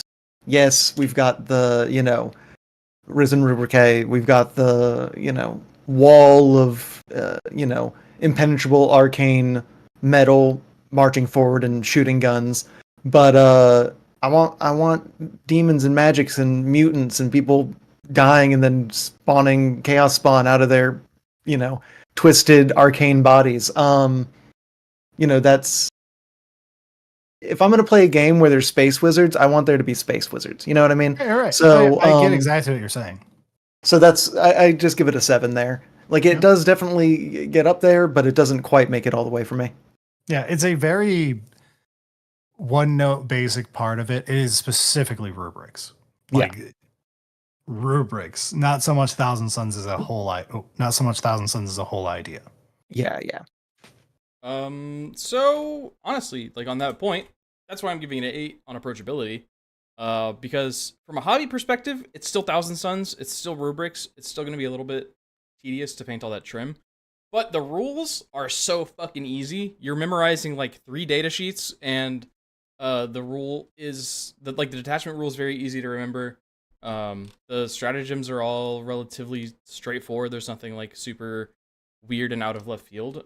So even if it's a little difficult to paint some of the Thousand Suns models you'll be using in this, I think the rules being so stupid easy is gonna make this pretty approachable for new players. Yeah. I gave it a 9 for basically the same reason. Every box you get is always going to have, at least rubrics, if not rubrics and terminators.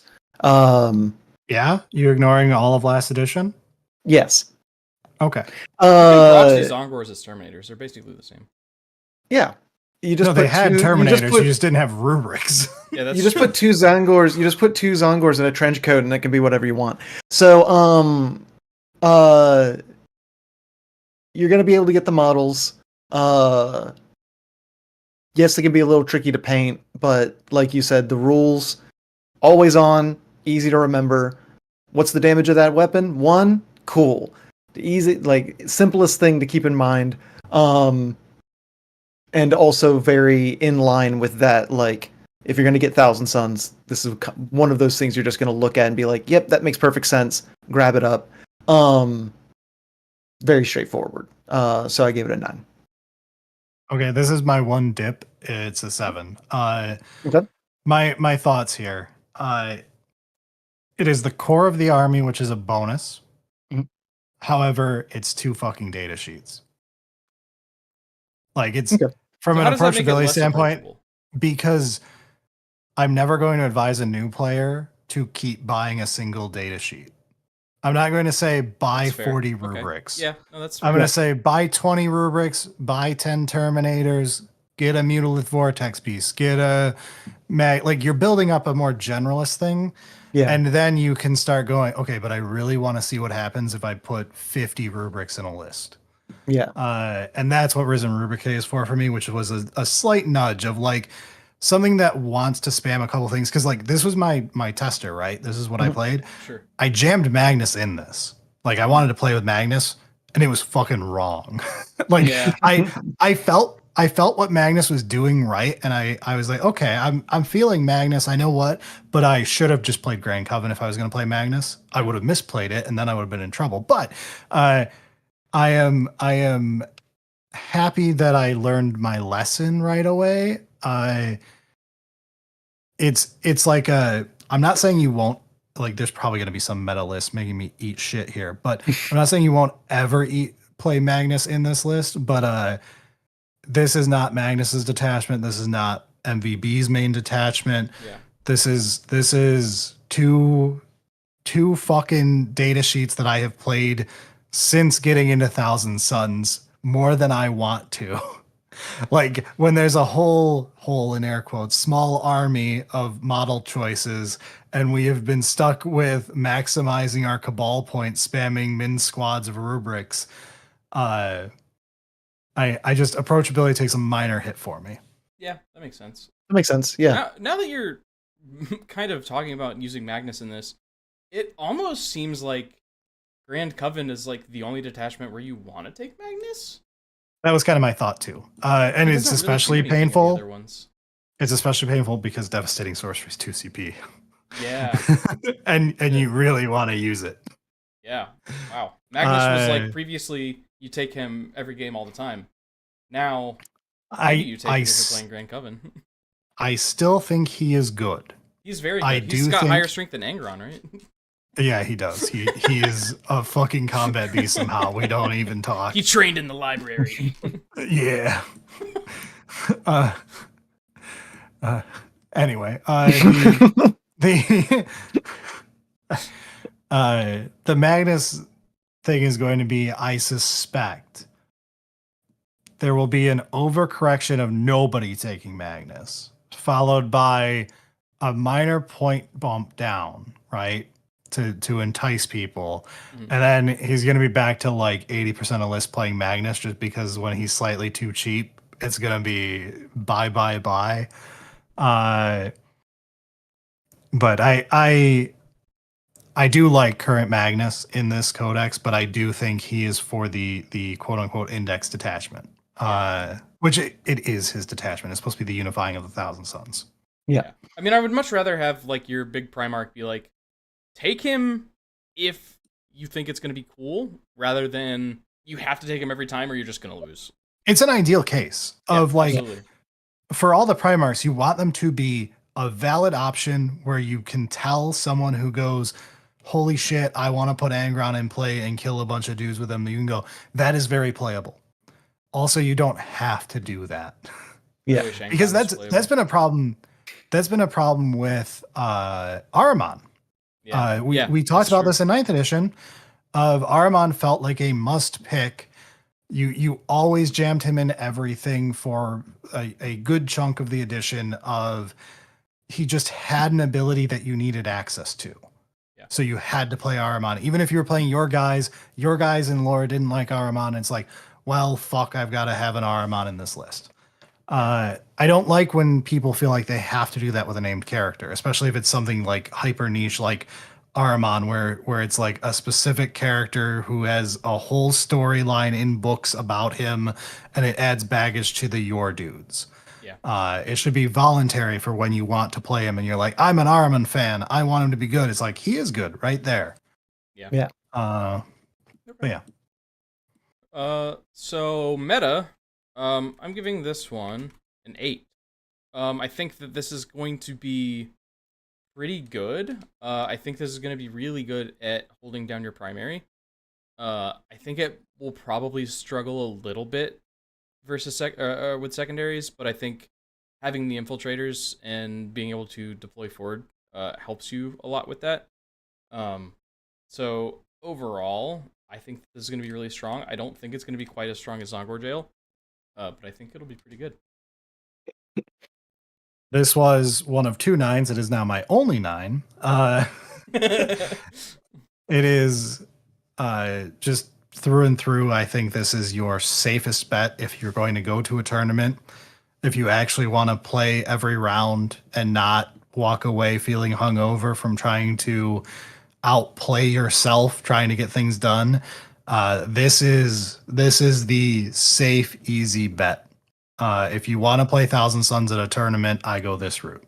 Yeah, makes sense to me. That said, you're a coward. Go play mutants. Agreed. Yeah, 100% agreed on that. That's why it's our highest rated detachment. I think it's about to lose, It but might, depending on Elliot's response here. What do you think, Elliot, as far as meta? There's so much pressure on me. What if I said one and tanked it? No, You can't. uh, you can't do this. Yeah, it definitely isn't Zangor Jail. It's definitely not swarming the field with just so many dudes. Because they are just a bit more expensive. no, even in this And they are detachment, you slower. will take You'll take Zongor. Zongors, Like yeah. you Yeah. you need your cheap point holders, objective doers. Zongor are That's going to be now where you get your good. secondaries. Yeah, like Yeah. Zongor is going to be part of Thousand Suns for the rest of the edition, all 1 year Yeah. of it. This is a decent balance to have as a whole. As much as some people hate Zongor, some people are like, "Oh my god, I can finally dust these things off."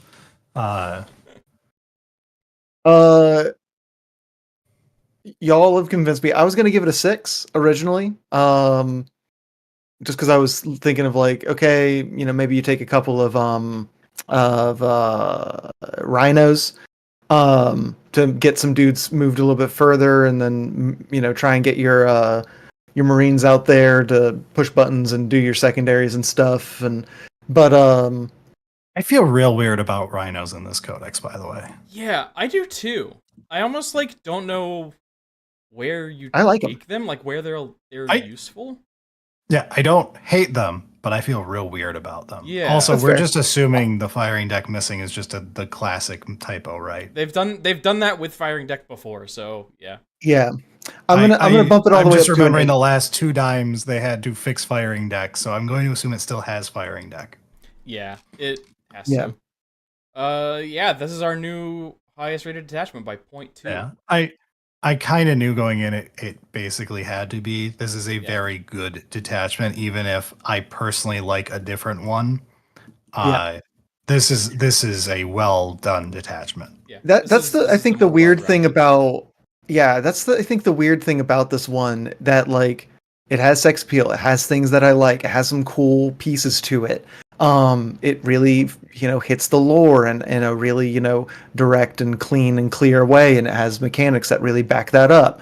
I think we can all agree it's pretty approachable. It's easier to get into. Like it's scored very high in all of these categories, and yet I don't have like a calling to play it, if that makes sense. Like there's I all the other ones. 100% get you.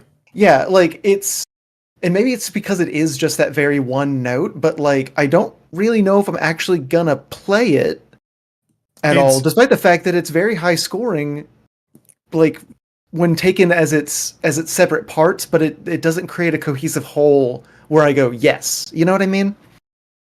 I think it's a personal taste thing I think Elliot and I are both on the same side of Zinch rather than Rubric Marine fan. Yeah. It is for the other Thousand Sun player of Okay. the two types. Of Which like, is I'm I am the definitely more Chaos of a Demon guy Rubric who Marine got guy. into Thousand Suns because I loved Zinch. Yeah. Okay, yeah. And- you know what? That you're right. I think that And is that's what it why is. I'm like, mutants are awesome. I'm pissed off at the current state of this demon soup detachment. That should be so fucking cool, and it's so lame. Yeah. And then I get to the Rurik part. I'm like, yep, that is Thousand Suns right there, baby. But that's not what jazzes me up. Yeah. I mean, to me, this is like I'm definitely on the side of I'm more of a rubric guy. Like I like the Scarab Cult Terminators a lot. I like the Rubric Marines a lot. Like design wise and just like conceptually. Not as much of like a Zinch Demons fan. Which I mean that's kind of reflected in my scores. I rated the Warp Metal Pact higher. But I think that this is kind of your overall better rounded detachment technically. But yeah. Yeah. I definitely really like Terminators. I think I run them every single time I've played, unless I'm like intentionally going, I need to stop taking them every time. Every time I play Thousand Suns, I play Terminators just because they're big, Sots. chunky boys. Yeah, I like Sots a lot more than I like Rubrics. Like, yeah, they've got cool, rad Kopeshes. That's cool as hell. They've got missile launchers. They cast spells. They don't die. I love them. If we're being like truly critical as a fan of them, they don't have good posing. No, They're all miserably bad for posing anything they remotely might as well. They might as interesting. well be I T mean, posing, Yeah, but it's fine. they are straight up A posing the whole That's way like through. Especially matter when you what put you them part of the next. appeal to me. Especially when you put them next to the exalted sorcerers, Yes. and Who they're have like so much character. casting spells, and they're like ah, and like summoning fire, and then you have them next to like a T posing. But that's the Yeah. point, right? Like Terminator. the No, the I disagree sorcerers are because- alive, and the automata are like rank and file. Like they are lined up in blocks of troops marching down the field because they're just robots. They don't have any Right. need for this pomp and circumstance. Counterpoint. Okay. Space furries. Yep. What Big Space Wolves one codex over here just showed us how amazing you can make a very basic Terminator look incredibly imposing with good sculpting and posing on the actual models. Like, I really think that we can ask for more as Thousand Sons player of keeping, yes, it's a soulless tin can, but Jesus Christ, keep it away from me. Okay. I'll Like, say they're not as imposing as they should be. They're fucking teddy bears, which I don't Yeah. hate, but they're all teddy bears. There's no way to do anything about them other than make them stand there kind of cute and cuddly and round. Yeah. They're chonky boys, but it is a minor slight, but they are a perfect unit. All right. So 1.5 more detachments to go through here. Yeah. Warp Forged Cabal. I want to say in advance, Uh-huh. this is not going to be a high fucking score. I may be. I don't know if you guys. I browsed through your last two codexes this week just to prepare myself. Okay. I don't know if you've ever had a detachment as low as I'm rating this thing. Oh. Okay. Wow. Interesting. Wow. All right. Okay. Wow. Yeah. I rated this one like kind of down the road, like middle of the road, but We'll talk. I just know that I'm go. going to be a standout hater. I'm intrigued. Just Okay. to prep us. Yeah. Okay. So this is the closest to a Rhino detachment the Thousand Sons are going to get, unfortunately. I kind of wish it had its own Rhino detachment so we could have a big Rhino Rumble with all the Chaos Codexes, but here we are. The rules: if a Thousand Sons vehicle is within 6 inches of a Psyker, it can reroll 1 hit, wound, and damage roll. If it's not near a Psyker, it can pick one of those to reroll. Also, your vehicles explode on a 5 instead of a 6, which... Yeah, well, you they're know- close to your Psyker within the range of Look, the explosion. This is fucking genius. Look, Rad. I Rad. know- Rad. Rad. I know it is anti-synergy. I love it when vehicles explode, so I don't give a shit. Even if they're my own vehicles, so down for vehicles exploding. Hang on. I will increase one of these by 1 point if I check and find a guaranteed explosion strat. I don't think there was one. Ooh, no, I don't think there is one. There is not one. Which, yeah, no. who- Okay, one of the my codexes scores- recently had one, which is I Death Guard, doesn't rated it? that one. It might have been Death Guard, yeah. I rated that one pretty Yeah. high. because Death Guard got all the fun. Yeah. I think this Orcs codex don't is have not a bad, fucking but guaranteed explosion anymore, so why did Death Guard? Yeah. do it? I don't know. I'm only a little salty. I think both of those should have it. To be fair, like the rolling dirty with Death Guard was a great thing back in 8th, and the orcs having the ability to explode shit on command is orky as hell. Both those should get it. That's fine. But Yeah. Thousand Sons not really known for blowing up our stuff. I get what they were trying with the warp fire infusion here. I ain't buying it. See, I kind of like it. But First of well, all, warp fire okay. No, we're here. we're here. Um, Okay. We're We're talking here. about this fucking detachment rule. We're stuck on this piece of shit. Okay. I read Warp Forged Cabal. I saw this guy next to 2 flamey boys. I got to detachment rule. It said Warp Fire Infusion. I, Mr. Flamer Man, fully erect. This ain't got a goddamn thing to do with a flamer. It's got minor anti-synergy because it's about hit rolls as well, which it doesn't get any bonus for when you're auto hitting. It's not reroll number of attacks is a alternative. Like there is problems the whole way through this detachment from when we get to my lore score and just the sex appeal in general of this ain't it, chief. But no, I think I was doubly salty because I fucking love flamers. And I was like, we get a flamer detachment. Let's True. fucking go. They personally slighted you with that one. And Yeah. I'm just like, oh, it's a fucking vehicle detachment in Thousand Suns, eh? Yeah, famous mechanics, the Thousand Suns. Well, All okay. right. So I guess. So we gotta sell the new model. All We right. made it a vehicle. We gotta sell it. Let's give it a detachment. So I give this one a 7 on sex appeal. All right. I'll tell you where I'm coming out with this one. It reminds me from like a conceptual perspective of the Blood Cult World Leaders detachment.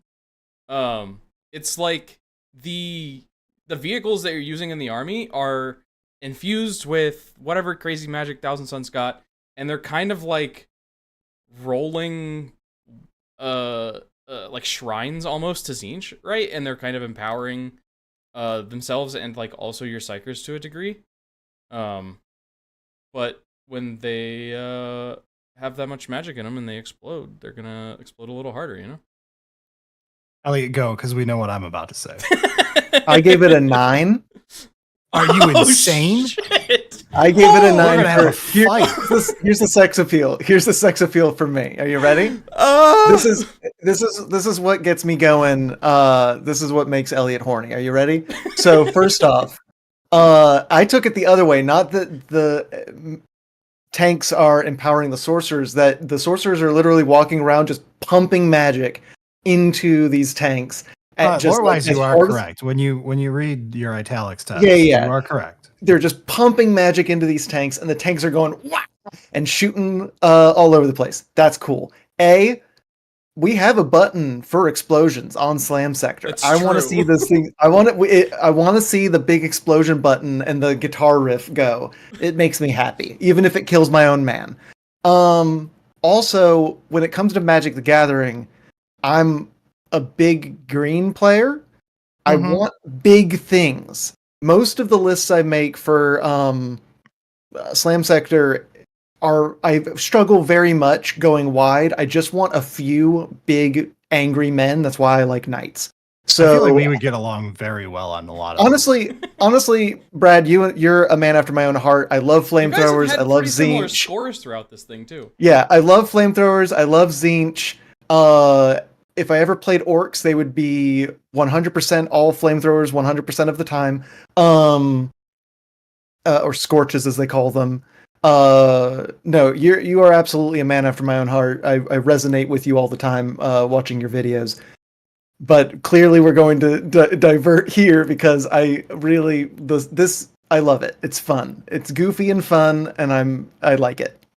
Okay, I'm not altering what's on my notepad file. That's fine. It's a 2. Sure. Okay. Look, I get it. This is the anti-boner. This is the thing that is negative sex appeal. My dick retracts when I read these rules. It goes to be an innie instead of an outie. Like when I said this is early on, when I said this is a mostly good codex, like I accept we are in 10th and I wasn't going to get better than this, and I'm good with it. This is the one thing that upset me in this codex, like at a core fundamental level of my brain being mad. This was it. This is the only thing that like truly got to me. Everything else, I was like, that's fine. That's a little disappointing, but I knew going in I couldn't get better, so I'm good with that. I love that. And then I got to this, and it was like, we're ending on this wet fart. But look, here's the list you're running. You're running 3 Forge Fiends, you're running 3 Mauler Fiends, you're running 3 Defilers. I will admit, I had this as an 8. I took it down to a 7. I took it down to a 7 because it makes Defilers good. But it also makes Forge Fiends and Vindicators good, so I bumped it back up a little bit, you know? As someone who suffered through building and painting a Defiler, I want them to be good, please, for the love of God.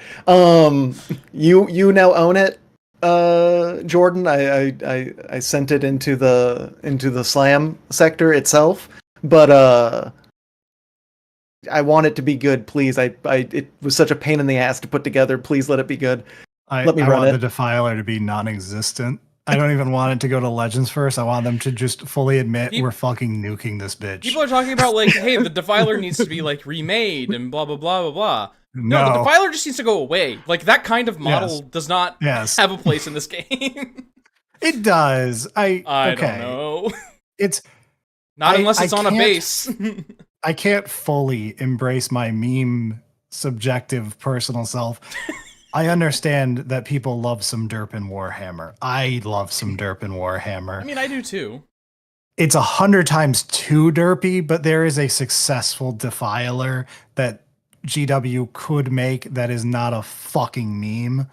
The current one ain't fucking it. No. Yeah. I think they could make a Defiler like reimagined that reimagined, works, but put it on a base.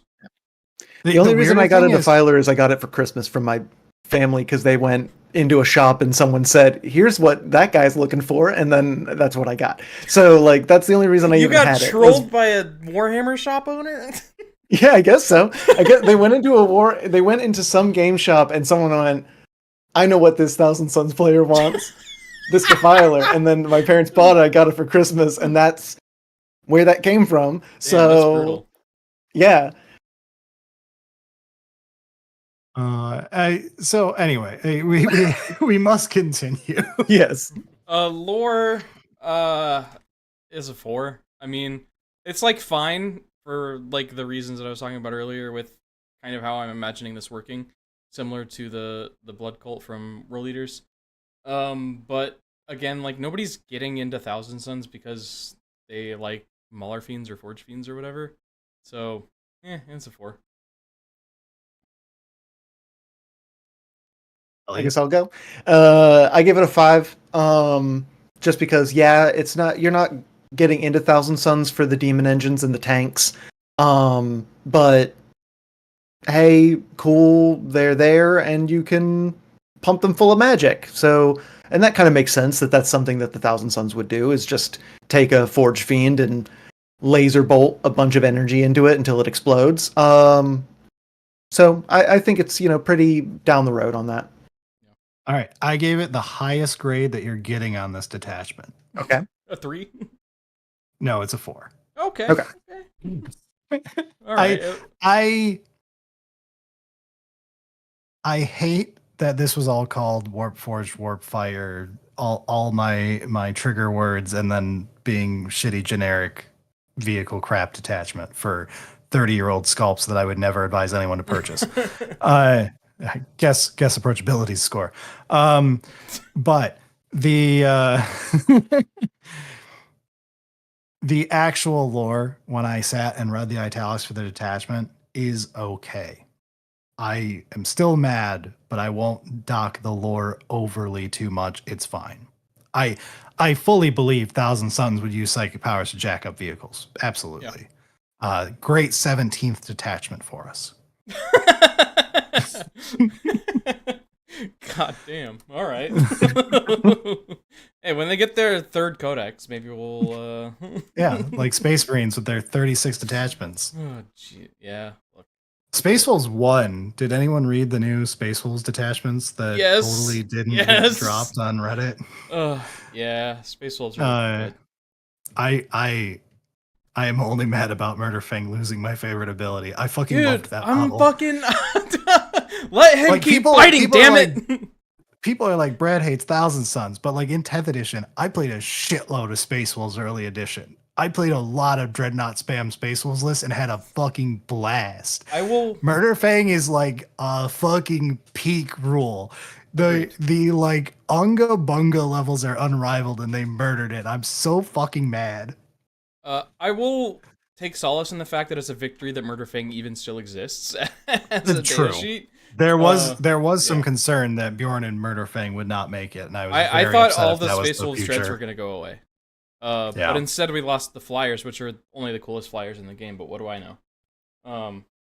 Not that Flyers are any good anyway.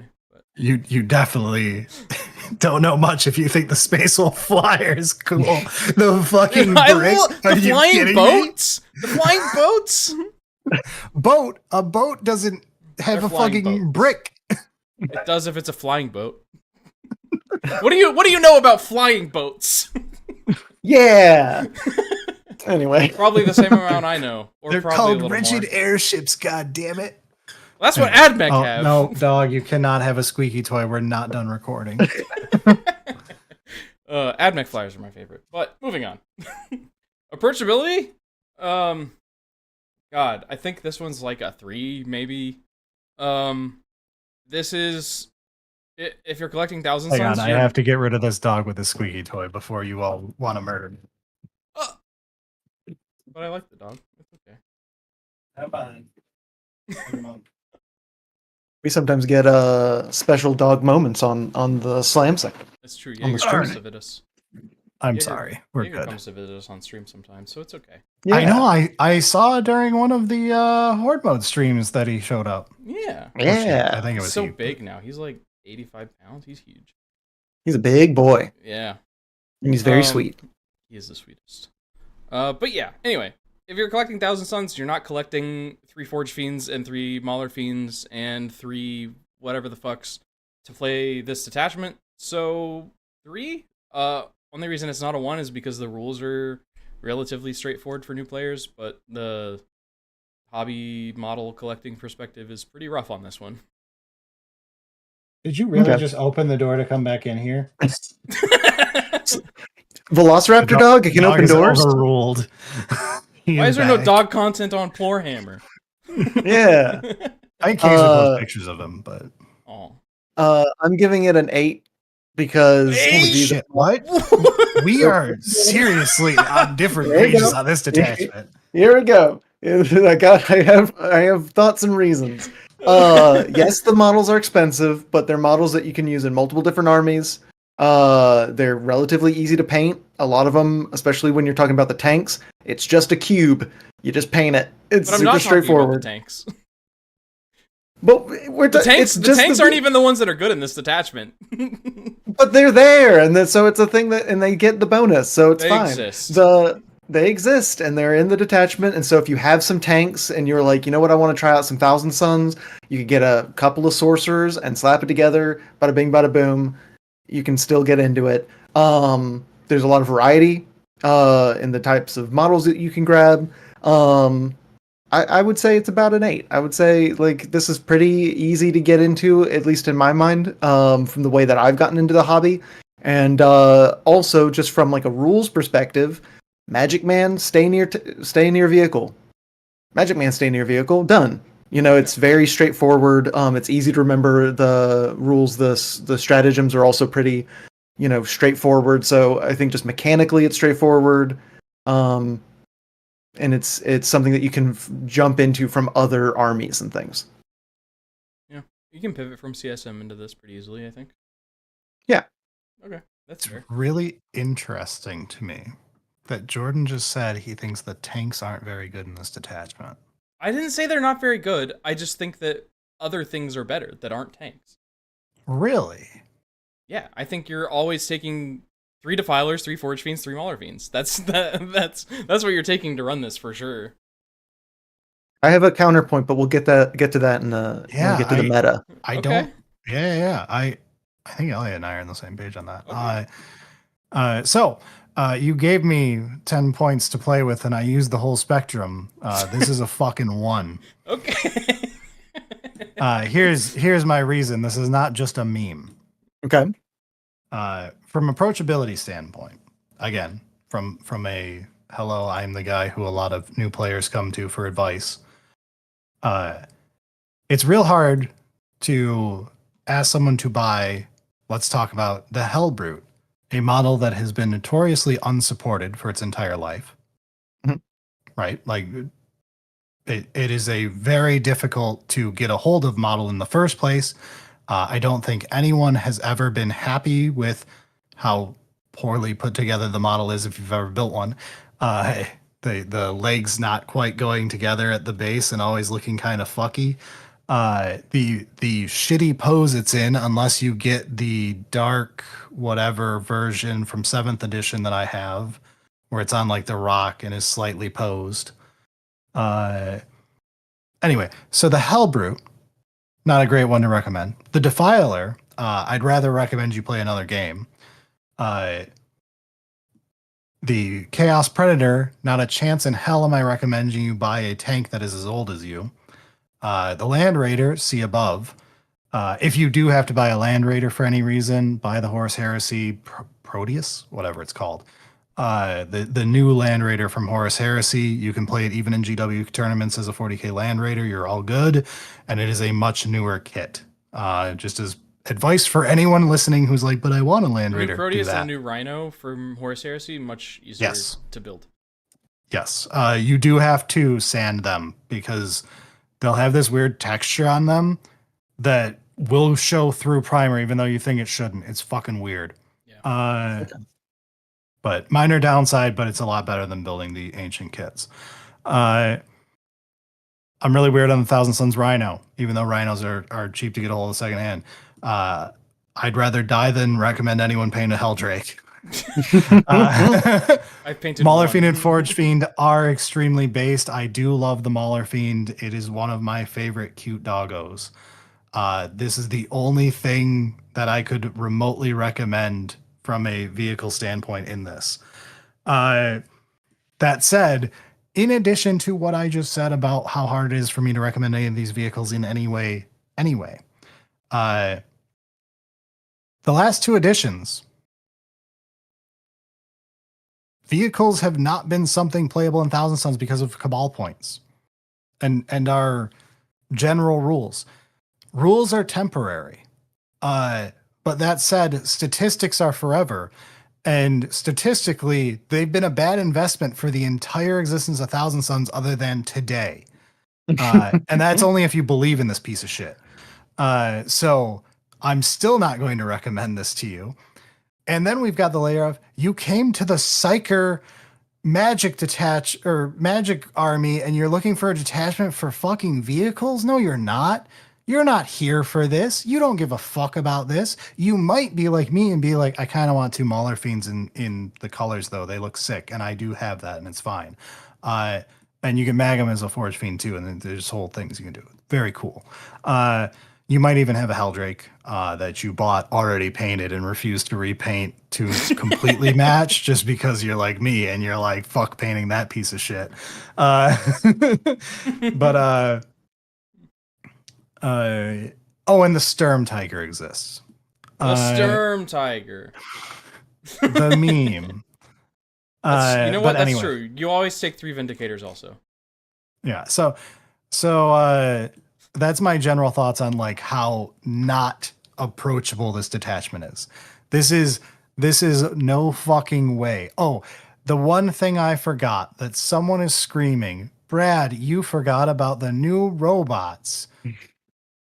The new robots that are only available in a box set right now.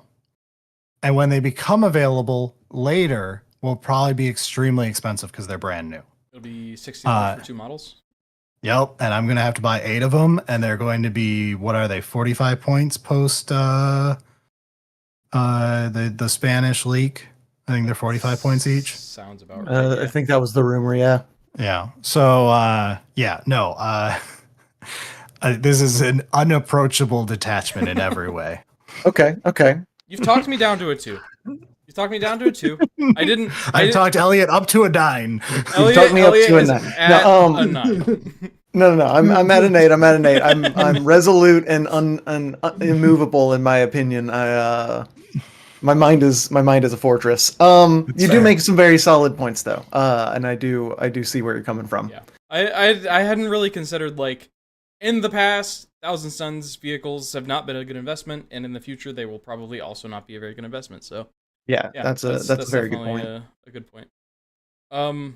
As far as meta, I don't know. Maybe I'm like reaching a little bit here, but I think this is an 8. Oh, Jesus. Okay. I think this is really strong. This has a lot of good tools. The enhancements are like kind of okay, but this has a really solid suite of stratagems. And it's buffing some already pretty good data sheets. Let me reread my strats.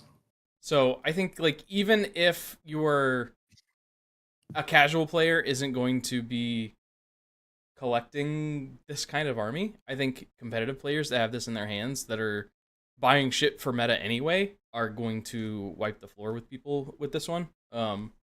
it's not, I don't think, as point scorey as Zangor Jail, but I think this is going Yeah. to No, this is going to have a clean lot of house trouble pretty with quick. point scoring. Yeah. I really had points against this because of that. Do you want to know what my Metascore is? Sure. Go for it. 10. Okay. Nope. And I'm gonna tell Really? and I'm gonna tell you and I'm gonna tell you why. I saw what 3 Vindicators getting buffed in Ryan's list that the Grand Narrative could do, and it was mean. And it was mean Yeah. to people Okay, to the okay, point where okay, hold to on. the point where people got visibly upset Hold about on. it. Hold on. This is exactly Ryan- where Ryan was playing Legends units that buffed his Okay. Vindicators. Yes, but this isn't playing Legends unit that do buff your Vindicators and give you a reroll on the hit, wound, and damage. You can take 3 of them, put cheap little sorcerers next to them, and then just blast away. what's the Vindicator ability on the shitty fucking I mean this perfectly legal codex I can read. Hold on. Somebody said it in Hey. chat, I think. Okay, good. It has the Siege Shield ability still, if I remember correctly, and then... nope. They were asking what the special rule was. Never mind. Yeah. Yeah. I do wonder what it is. Yeah, I don't know what it is. That single fucking data sheet I wish wouldn't fucking exist. I still hate this fucking model with all It my doesn't being. feel very Yes. Thousand Suns to me, but I like it everywhere else. Yeah, I will I say hate this thing. I didn't do this as a meme No, to troll you. I- I did it entirely because I was at the Grand Narrative. I was playing my game and I looked up and saw someone visibly getting agitated at what Ryan was doing to them with the Vindicators and went, "Oh, that's rad." Also, putting 2 5 stacks of rubrics in a rhino with 2 characters leading them and having them pour out and do a insane Nova move is rad and cool. And I think in the right hands, it's going to be really, I think this can deal a lot of damage. I think utilizing rhinos and rubrics to get them up the field will be able to score at least some solid points. We'll be able to take the midfield a little bit, solidly, and with the fire support from some demon engines and some full-on tanks, I think it's gonna hurt people. So I think in the right hands it can deal a lot of damage. So here's the data I got from Goonhammer. The Vindicator here is nothing special. You get AP2 bolters and the Siege Shield ability, and for some reason it costs the same as it does in other armies. Okay. There you go. So probably yeah. just the Siege Shield ability. All right. So in my original number, it was tied at lore with 4. Tied with lore at 4. I'll bump it to a 5 because the longer I think about it, the more Elliot made some good points with the thing I hate most that should never be good is taking 3 Predators, 3 Vindicators, and 3 other unit that has 1 good gun and spamming re-rolling your 1 hit and your 1 wound and your 1 damage roll. And I hate when this is good, and it's basically what Chaos lived with for all of pre-Codex. Hell, it happened all through 9th, didn't it? Where it was like the one thing keeping us fucking running on the CSM front. And somebody else too. You should never need these models. But I fear the scenario where this is good. Yeah. I do think my gut reaction is right, and this is not good enough for just running the ones with a decent gun in a generalist detachment that buffs the rest of your army and plays less slant, and you just play the 1 busted tank. Whatever it may end up being math-wise. I did not math hammer all these, but I'm assuming it's either the Vindicator or one of the Predators. Because notoriously, as a Thousand Suns player, Elliot will back me up on this. We have one singular weakness, Elliot. What is it that we always clamor for and never fucking have in any of our lists? Some form of anti-tank at long range that will get rid of things that are hurting us. You nailed it. It is a huge weakness in the range. It's why I've always asked for some type of anti-tank unit that was not a 30-year-old tank.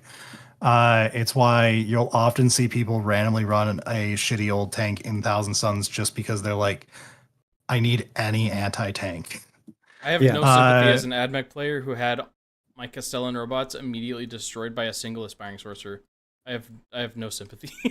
Oh yeah, I did hurt him real bad one time by rolling max on a doom bolt and just like yeah, baby. one aspiring sorcerer with all of the rubrics had been killed and she was just standing there just like haha and just blasted a Castellan robot into dust. It made me really happy.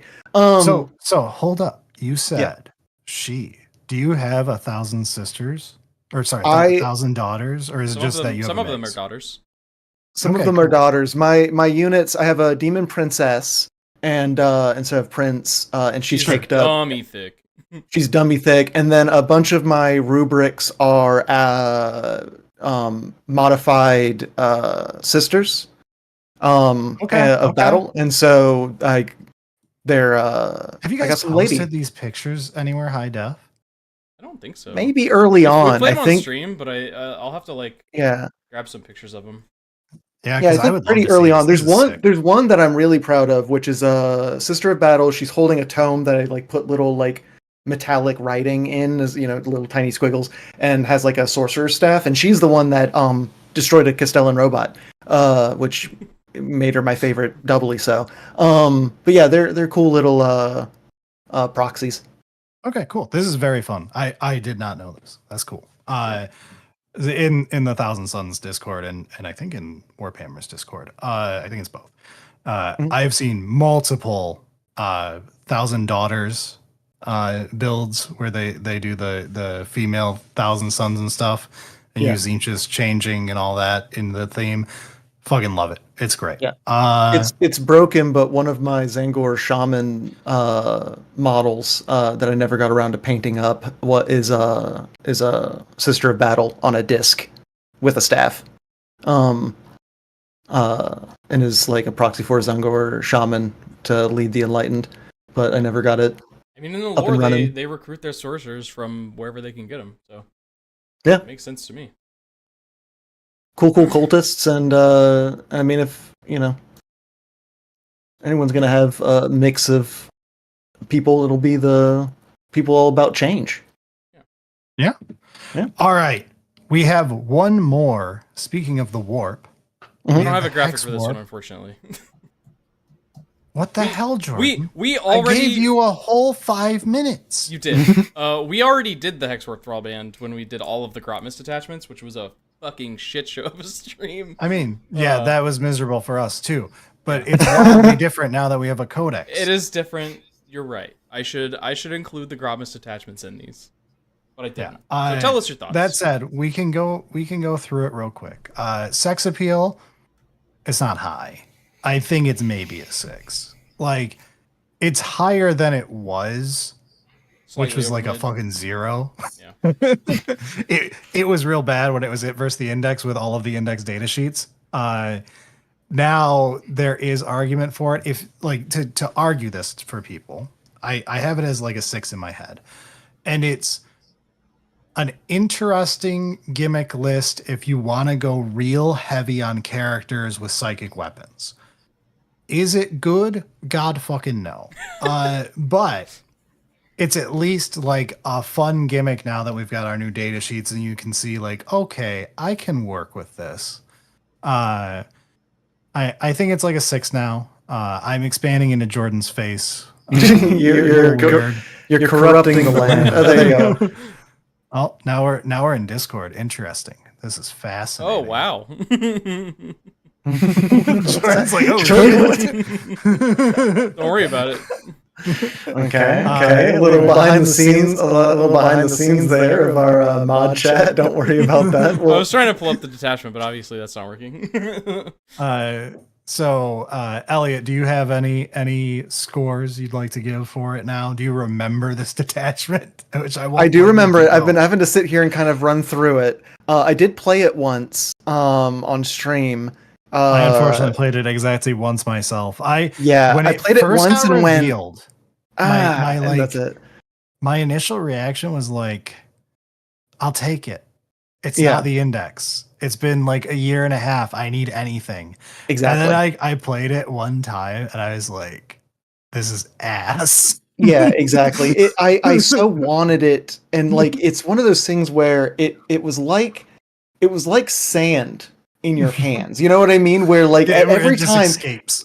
like yeah, I scoop it up and I'm like, ooh, okay, there's something here, and then it just like it isn't actually there, and you're like, okay, well, like it was like eating a air sandwich. You know what I mean? Like you want there to be something there, and it just isn't quite. You know what I mean? Yeah, like the sex appeal, I would give it like a 5. The lore, it makes a lot of sense. The lore, honestly, I'd probably give it all the way up to like maybe like a 7-ish. I got it, I swear. Okay, cool. Okay. All right. There Thank you you, go. thank you. There you go. So for the detachment, by the way, this is the one where it is the classic in air quotes copy paste of totally not Shadow in the Warp. Yeah. The everyone's going to get one of these if they have anything to do with warp or controlling areas. But the basic rule is you get a Shadow in the Warp control of your field or your Deployment zone?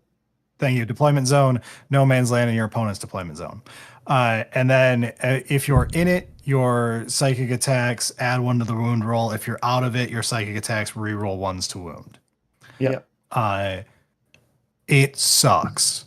However, now that we have the index data sheets, there's more argument if you want to play sorcerer spam that you might be able to pull something off with this, at least at a cute level. Like it won't be meta. Yeah. Like meta for this is real damn low. Yeah. But from at the very least, your demon prince actually can kind of take advantage of this a little bit more, so that's nice. You know. Yeah. So It's now just- you can do your lore one. Now that we're not explaining the base detachment rule. Yeah. The sex appeal 5. I guess it's like kind of like I want it. It's one of those things where I want it to work better than it does, and so it really probably is actually a 4, but I'm gonna push it to a 5. The lore makes a lot of sense. This is kind of cool. 7, 8, somewhere in that range of like, yeah, this makes sense that they're like doing rituals and like setting regions of the world as being corrupted by their magic, and they're gaining control over and it's empowering them. That's cool and rad and for me, lore is like a 6 still. Like I'm 6 and 6 so far because it's fine. It's very generic. Yeah. I really don't like Shadow in the Warp, by the way. I know people who know my takes on current demon stuff. I do not like this ability. But anyway, and then Jordan, do you want in on these scores, or are you just listening to us for this one? I mean, I gave my scores back on the other stream when we did all of the other ones. You don't think the new data sheets change it in any way? Well, take all of those scores that I had, bump the meta score up by 1, and we're good. Okay. Damn. All right. That's it. I don't remember what the scores were, but bump the meta score up by 1, and that's probably it. But you had the meta score at 10 before. It goes all the way up to 11. There's no way. Whoa. Approachability. I'm gonna do some research and figure out what my scores were. What would you say, man? I would say like maybe like a 4, 5. I mean, it's I think of detachment, right? Yep. It is still a generalist detachment. The rules aren't too complicated. Approachability is honestly high. It's the high point of this. It is generalist. It wants to be character heavy, but you're in Thousand Suns. You want to be character heavy. Yeah. More than you should. You're giving away a lot of assassination points if you're a Thousand Suns fan and you're happy about it. I am there. But I do think approachability is like honestly like 8 territory because it is so easily what you want in as a default, and like honestly, the less you play into the detachment, the better you're probably going to do to begin with. So playing it, the dog is mad. Dog. So playing it just as a generalist, just like you would any other list, and just playing this instead is probably better than actually playing to this list strengths. Yeah, that's fair. That's fair. Which isn't a good thing, but approachability wise. Yeah, that's fair. Honestly, yeah, that makes sense. I'm just kind of like, Oh no! I had time to process all the other scores and kind of think through them. But this one I'm having to like shoot from the hip a little bit. And process a little bit off of memory from when I played it and how I felt about it when I played it. But yeah, that makes sense. Just not playing into it. I did run Magnus when I ran it, knowing that it was entirely a non-bow. But and it didn't work. It didn't I work found very my well old at all. scores. So What was your score? 3 on sex appeal, Okay. 5 on lore, Okay. 3 on meta. A didn't used to be approachability. It used to be archetype, which we didn't really know what the fuck that meant, and I gave it a 3, whatever it was. But we switched it to approachability, and I'd probably give that like a 7 or 8 at this point. So Okay. When do we meta up to a officially 4. change? When do we officially change M to mouthfeel? Literally the next stream from now, we're going to be replacing it with mouthfeel. Yeah. Mouthfeel. What is mouthfeel? Well, it's when you pick up one of the models and you put it in your mouth, how does it feel? Yeah. Yeah. Yeah, I have no idea. Do you want to know what's interesting? You just mentioned Magnus. Mhm. It's no longer a Nambo with him. That wasn't even part of my mental math. Because he lost his constant +1 to wound. Oh, or his constant reroll, whatever. He lost his wounding. He used to have a +1 to hit and wound with psychic attacks for himself and everybody around him, but oh right, what is he now? Hold on, I can't remember. His abilities now is subtract 1 from damage against him, or give something hazardous, or +2 inches to move, and then his other ability is just the +2 to psychic test cast twice. That's right, the psychic test cast twice. Yeah, he has really good like Gaze of Magnus, 3d3 attacks, ballistic skill 2, strength 11, AP -2, damage 3, Zinch's Firestorm. Oh, and that one's dev wounds. Zinch's Firestorm. This one's blast, ignore, cover, and his d6 +3 attacks. It's ballistic skill 2 still. It's strength 6 still. AP -1, damage 2, and then the Blade of Magnus is psychic and melee. Everything on him is affected by this now. Yeah, you're right. Okay. All right. It's still bad, but it gives you a second spot to play Magnus, and it's a character spam wanting thing, and I'm stupid as fuck. Yes. So I actually think this has a little bit more appeal to me now. Yeah. Which honestly probably is the truthful 6, because it was probably lower and I was being overly sympathetic with the 6 I gave. Yeah. I'm looking at my slam score, and I'm feeling like I'm being generous here. But I'll keep what I've got now, which is 5, 7, 8, and then for meta we'll give it a solid 10 because of Magnus. No, meta. I actually really don't know that now. I have to do some more calculations because I really don't know how to measure this as far as meta would go. I'll be the one to just say it flat out. I'm not going above a 3. It's a 3. Meta-wise, this is not good. This is more defensible for me now. Yeah. You're not going to pick this if you actually want to win a tournament over the ones that I think are honestly good. Even the one that I think is third place, which is Zongor, which maybe it's your first place. But I think all 3 of my top picks are much better than this. I think the vehicle detachment has the wild card aspect that I don't like. I fucking hate Shadow and the Warp. I think the only one that's worse than this is Change Host. I think Change Host is like actually bad. Yeah. And I think this one's just kind of like mid. Like you could play this in a casual setting and I think it would be fine. Yeah. Especially now. Yeah. Just from well, let's find out. I can do it. I don't have to. Oh, we've got a. No, we did it. We did it. It's right here. I gave it the 1, didn't I? Oh, on meta specifically? Yeah. Yes, it was the 1. Okay, that's fine. So the 3 here is totally valid. Yeah. Because I do think you're right. It's better than Change Host, but Change Host I just spat on. Yeah. I think you and I both did. So, yeah. Yeah, it ends So up with a honestly, 4.6. That's pretty bad. yeah. Honestly, I think Change Host is by far the worst. I think this got above Warforged Cabal on average, or damn near it, which is not too awful considering how awful it was, right? Like When it came Magnus's out, yeah. she got power changed around. A lot of the sorcerers got power changed around. Uh if we're being honest, Ahriman is now better in this. Yeah, if you want to play a really character heavy list and just cast gun, this is not a total meme. I mean, that list Yeah. is casual as fuck, but that's fine. Yeah, and you'd have Uh, an enormous number of opportunities to cast your spells. Yeah. I mean, So I think I'm even when they were coming out, they were saying that like the Grotmus attachments are mostly designed with like your codex in mind, right? So yeah, they Yeah. did Super say that, surprising. and honestly, I'm just shocked that it seems to be true. it's actually Like true. Yeah. the Thousand Suns one went from meme terribleness to all right. Yeah. I mean, I think that's kind of where the World Eaters one ended up also. Yeah. I mean, it wasn't ever bad. It was like pretty mid, but I think it's like kind of a little bit better than mid at this point because it's the only way you're gonna get much use out of 8-bound. Even their own detachment sucks.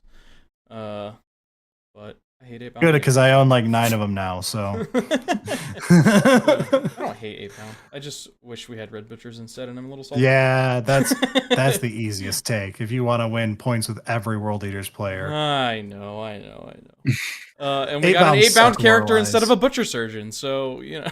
To be fair, he's dope as fuck. If he was the only 8-bound meme thing, it was just him, I'd be 100% on board. The chainsaw arm and everything, he's sick as shit. It's just the rest of 8-bound I do not like.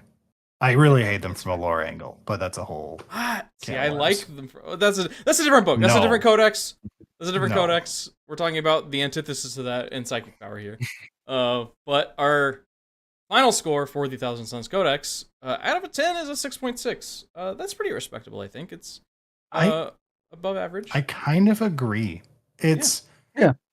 It's a good but flawed book. It's Mhm. not a banger.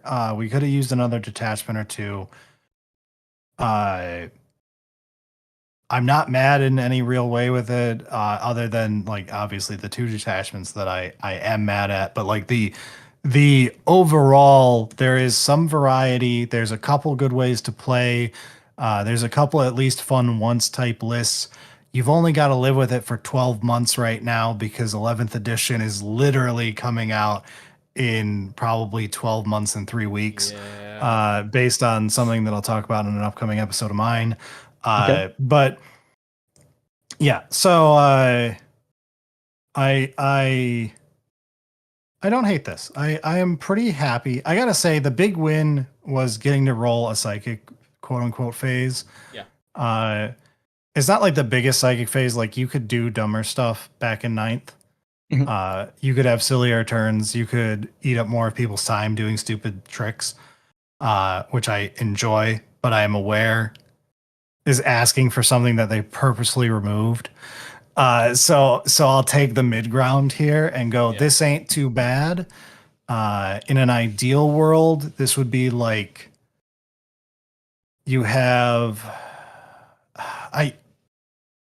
I'm going to be doing an episode, spoilers, for anyone who's watching this. You get to see a little bit in the future for Poor Hammer. I debated devoting the entire month of June to calling shots. June will most likely be 12 months exactly from 11th edition's launch. Okay. Historically, the last 7 editions in a row have launched like almost, or not, sorry, the last 1, 2, 3, 4, 5, the last 6 editions that I looked at have all launched almost exactly 3 years apart from each other, with one exception case of 6th edition only lasted 2 years because it was apparently a dumpster fire from people who were there at the time. And they all launched in June except for 9th edition launched in July after a quote unquote few weeks delay because of the pandemic.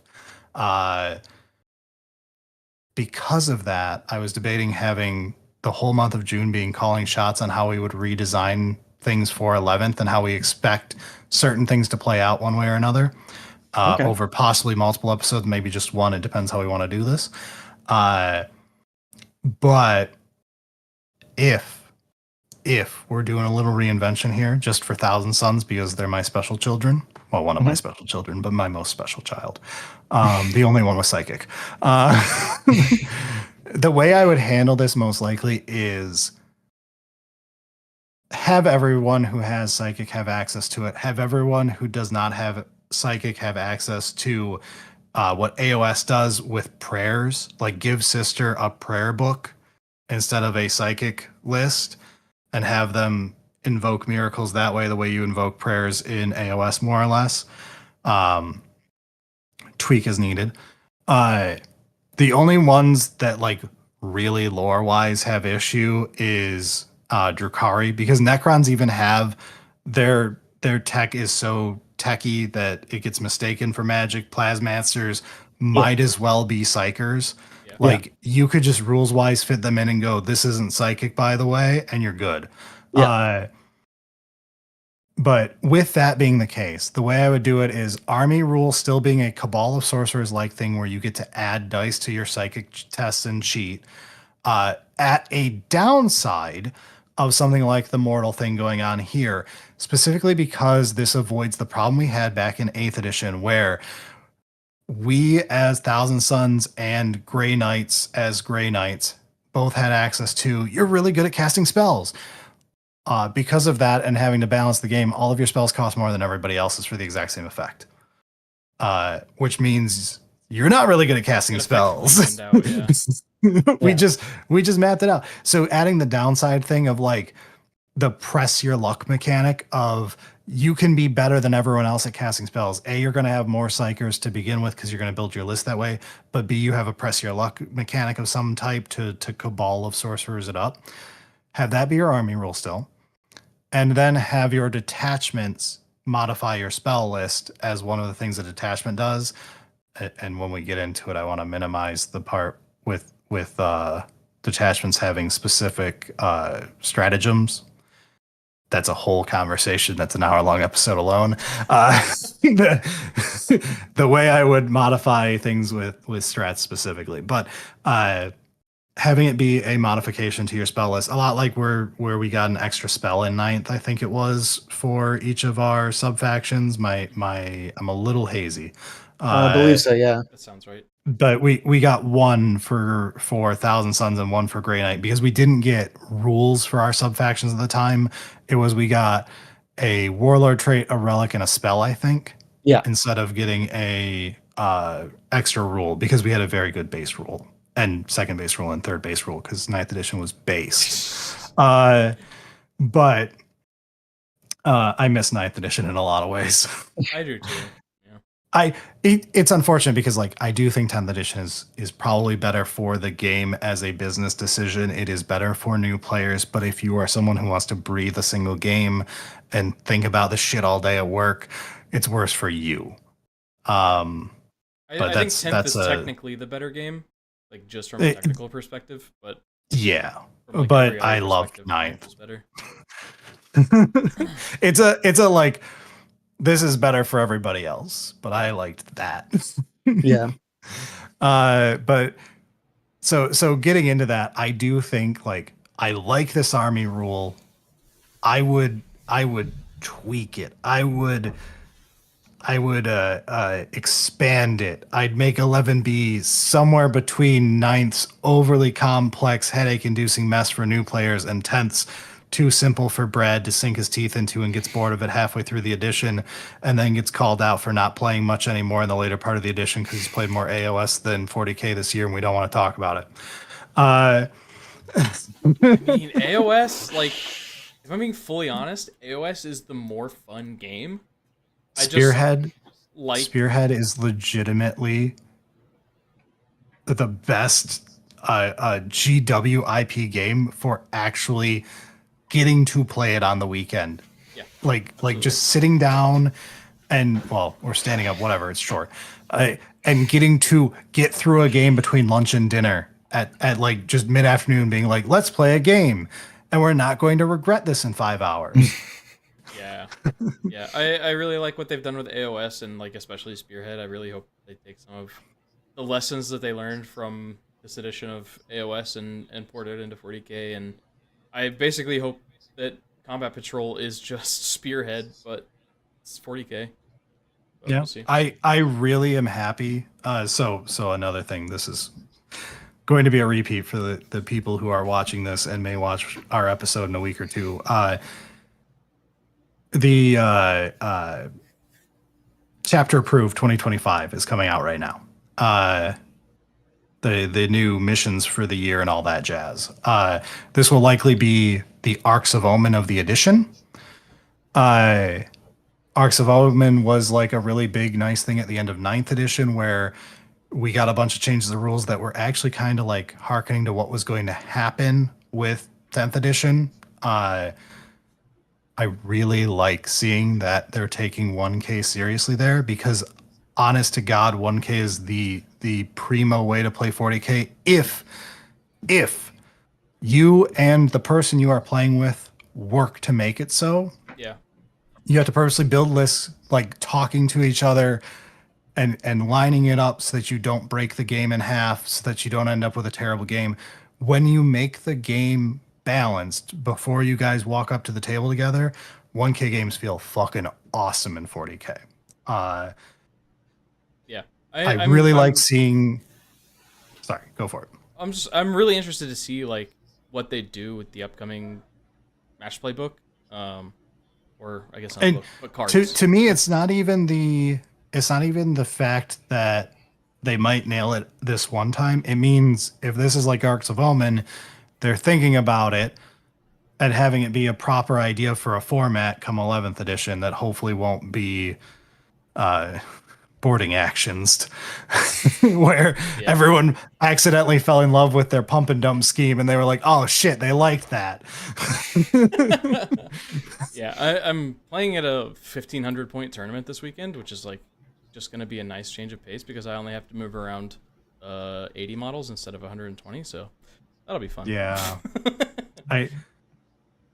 I have a lot of thoughts on the current state of 40K armies and what's in a 2K list versus an AOS 2K list. And you look at a 40K one and you're like, Jesus Christ, why do we do this? And then you've got fucking Bricky out there, and Bricky's like, 2K is not enough for me to play enough models. And I'm like, how much time do you have to play a fucking game, man? I need to play an 8-hour game of 40K right now. Yeah. Thousand Suns Codex ends up with a collective 6.6, which I think is pretty good. Yeah. But that is going to do it for us here tonight. This is already basically a 3-hour episode, so that's crazy. Welcome to recording with me. That's okay. It was a good conversation. I liked it a lot. Thank you for joining us. It was a really good time. Yeah, it was fantastic to be here. I hope to be getting to see you guys play a bunch of new stuff. I have been kind of out of my 40K stuff. I finally watched some tournament play last weekend for the first time in months. I'm feeling my groove back after months of really not enjoying the state of things.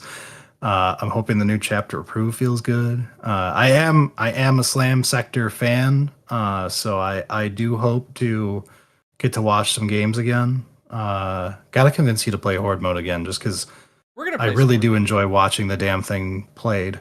Yeah, what'd you do? We're definitely gonna play some more Horde mode. It's just a lot of like, it's weird. It's a weird amount of like setup for like, it is specifically, and like I know I started a new job. It becomes a lot harder, but I definitely like. I think post skirmish summer we're gonna try and play it again. I need to actually play it. I've piloted the AI almost every time. I've at least assisted in that, and I haven't gotten to be the hero. I do appreciate that you guys have been doing that too. It helps so much to have someone play Dungeon Master essentially, or sorry, that's the branded term. Game Master. Game Master, yeah. Dungeon Lord. Get sued by Hasbro. Yeah. Hasbro. No, I've been the Dungeon Lord, which is helpful, especially when you have someone else running the cameras. It's hard to juggle all of it, but yeah, I've had fun being AI, being a robot. people underestimate how hard it is to make a battle report. They're like, why don't you guys make a battle report? I'm like, because I like myself more than that. It is a surprising amount of work, which like we do them live because frankly that's less work than editing Yeah, them. I can see the argument. Yeah, but because Yeah. it's a lot to have to edit that into something more bite-sized that people will accept as edited work. So you might as well do it live if you're not going to be able to do a great job on the edit anyway, because then you at least get interaction and all of that. Yeah. Yeah. Anyway, extremely fun to be here. Invite me back anytime.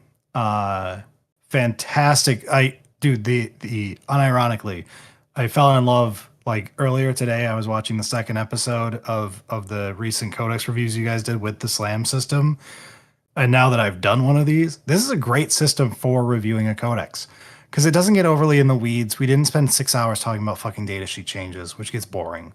Yeah. People don't like having to sit through that to begin with, unless it's like day one and everyone's trying to take pictures of their monitor to see the damn data sheets. But if you're going to be doing like an in-depth discussion, I really liked the sex appeal, lore, approachability, and meta. It's a fantastic spread of things to check for.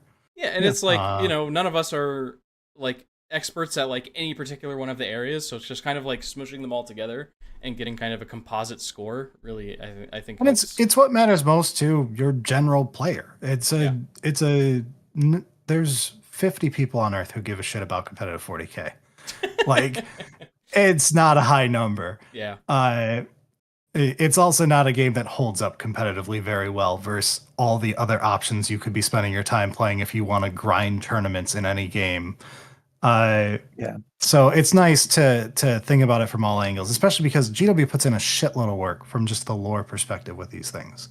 Yeah. Like, I know people shit on the codexes. I wish I could. I'm one of them. I wish I could just have my rule book, leave the lore in a separate book. I'll buy that too. But they do a really good job of trying to make the designs make sense. The Risen Rubrique enhancement alone there with, I know it's not the first time it's been printed, but like something like that just, it triggers the happy little chemicals in your brain. Yeah. Yeah. Yeah, it's really cool. I'm very interested to see like the rest of the codexes for the edition. Do you play any armies with the codex that hasn't come out yet? I've had like very few codexes this edition. I play Drukhari, I play Chaos Knights, I play Thousand Suns, I play Chaos Demons. One of these isn't even going to get a fucking Chaos codex. Oh yeah. Well, hey, if you want to join us for any of those, let us know. We got a Drukhari player in our ranks as well, so. I do think I would love to come back for Drukhari and Chaos Knights as long as I'm not overly depressed by either of the codices. Yeah, that's fair. If they're of this caliber, I would love to come back, right? This is it seems like they're kind talk. of like getting their stride a little bit with the codexes. So, yeah. I'm definitely excited about the Chaos Knights. I'm really hoping we get we can talk about it when they come out. Yeah. It'll be great. It'll be a lot of fun. If you are here and you're not a Slam Sector regular, please give them a like on the live stream. Give them a sub if you actually liked this stuff. Go check out their other codex reviews they've done recently. I really enjoy these guys. Check them out. Thank you so much. Thank you for that. Thank you for joining us. Make sure you guys check us out on Monday, where we're going to be playing the brand new World Eaters Codex. That'll be a good time. And apparently we've got Space Wolves to look forward to maybe the following week, but we'll see. Yeah. But other than that, make sure you check out Is That Elliot on Twitch? I am Is That Elliot on Twitch. Oh yeah. Check him out. Check out Warhammer Podcast, which is linked in the description below. And have a good night, everyone.